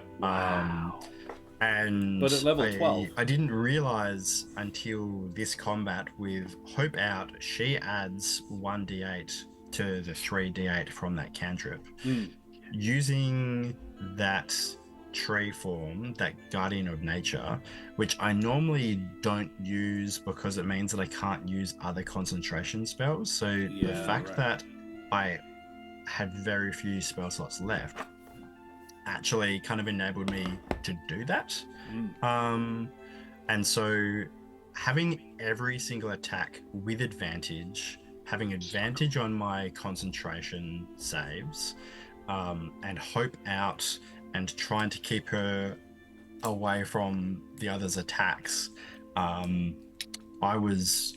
didn't realize how effective that build can kind of be. But I don't know if I have one favorite moment or not, but I thought about using that 3rd level spell slot, but the reason I kept it is because I have Revivify, and that was part of the reason why Hope was down the hole. Yes. Because I've never done it yet, but I can cast spells as if I'm the same spot as Hope. Yeah. So, oh my god, the mental image of Hope trying to revivify Kesh. Oh, well, no, she can't be screaming in terror if she's being revivified. Yeah. And so immediately wakes up, screams in terror. I was like kind of splitting of, okay, I can either use the Revivify via Hope on Kesh, or if Bron goes down, I could do it. I can move over to him and use, because I'm fairly confident that I can take a few of these hits at the very least. Yeah. So being very specific about keeping that 3rd level spell slot available, I think was probably my proudest moment. Yeah. The thing that nobody saw. No, but it's like that's a smart thing, playing tactically. Alrighty, well, guys, we have had a lovely evening. Oh yeah. I just wanted to quickly note in the comments, because actually, it actually made me remember that I did that. Shadow House being like, Kesh using the reroll for tension was a great move. That was a and good I'm move. like, and I was just like, yeah. Also, I failed the first save, so you know.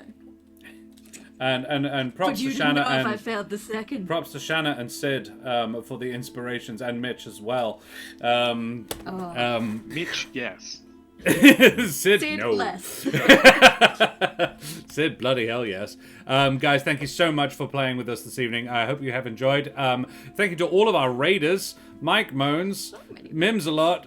What was it? Roll Together RPG, Jack Squarepeg, and Den Mother Plays. What bloody champions! Lovely to have all of you join us this evening. Thank you so much for a big boss fight. We need to go and find somebody to raid. So let's find. Who have we got? Are there any other peeps? Captain Robert is playing. Nah, he's doing Guild Wars. Rin Vixen's doing Borderlands, and she's fine. Alrighty, let's drop a raid on the Killer Bits. Let's go and see the Killer Bits, guys. No, let's roll one to explode. Let's drop a raid on Roll One to Explode. They're doing miniatures and mini painting. Age of Sigmar, Spearhead. Let's go and drop a raid over on them. So, guys, do you have anything you want to spruik this week, or shall we just make a movelet? come back and hang on Tuesday for a much lower stakes experience. Yes. Alrighty. Well, thanks very much for joining us, guys. Say goodbye, everybody. Throw your favorite raid emotes up in chat. Tell the Roll1 to explode where you came from. Show them the love like we always do, and we will see you same bad time, same bad channel. Bye, Serum. Bye, Sweet Pea. Lovely to see you. Hey, Sweet Pea. Haven't seen you in ages, my dear. Say goodbye, everybody. Bye. Bye. Bye.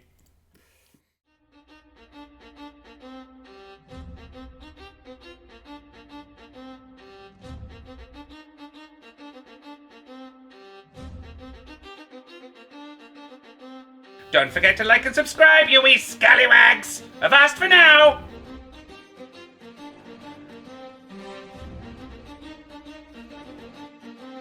Whee!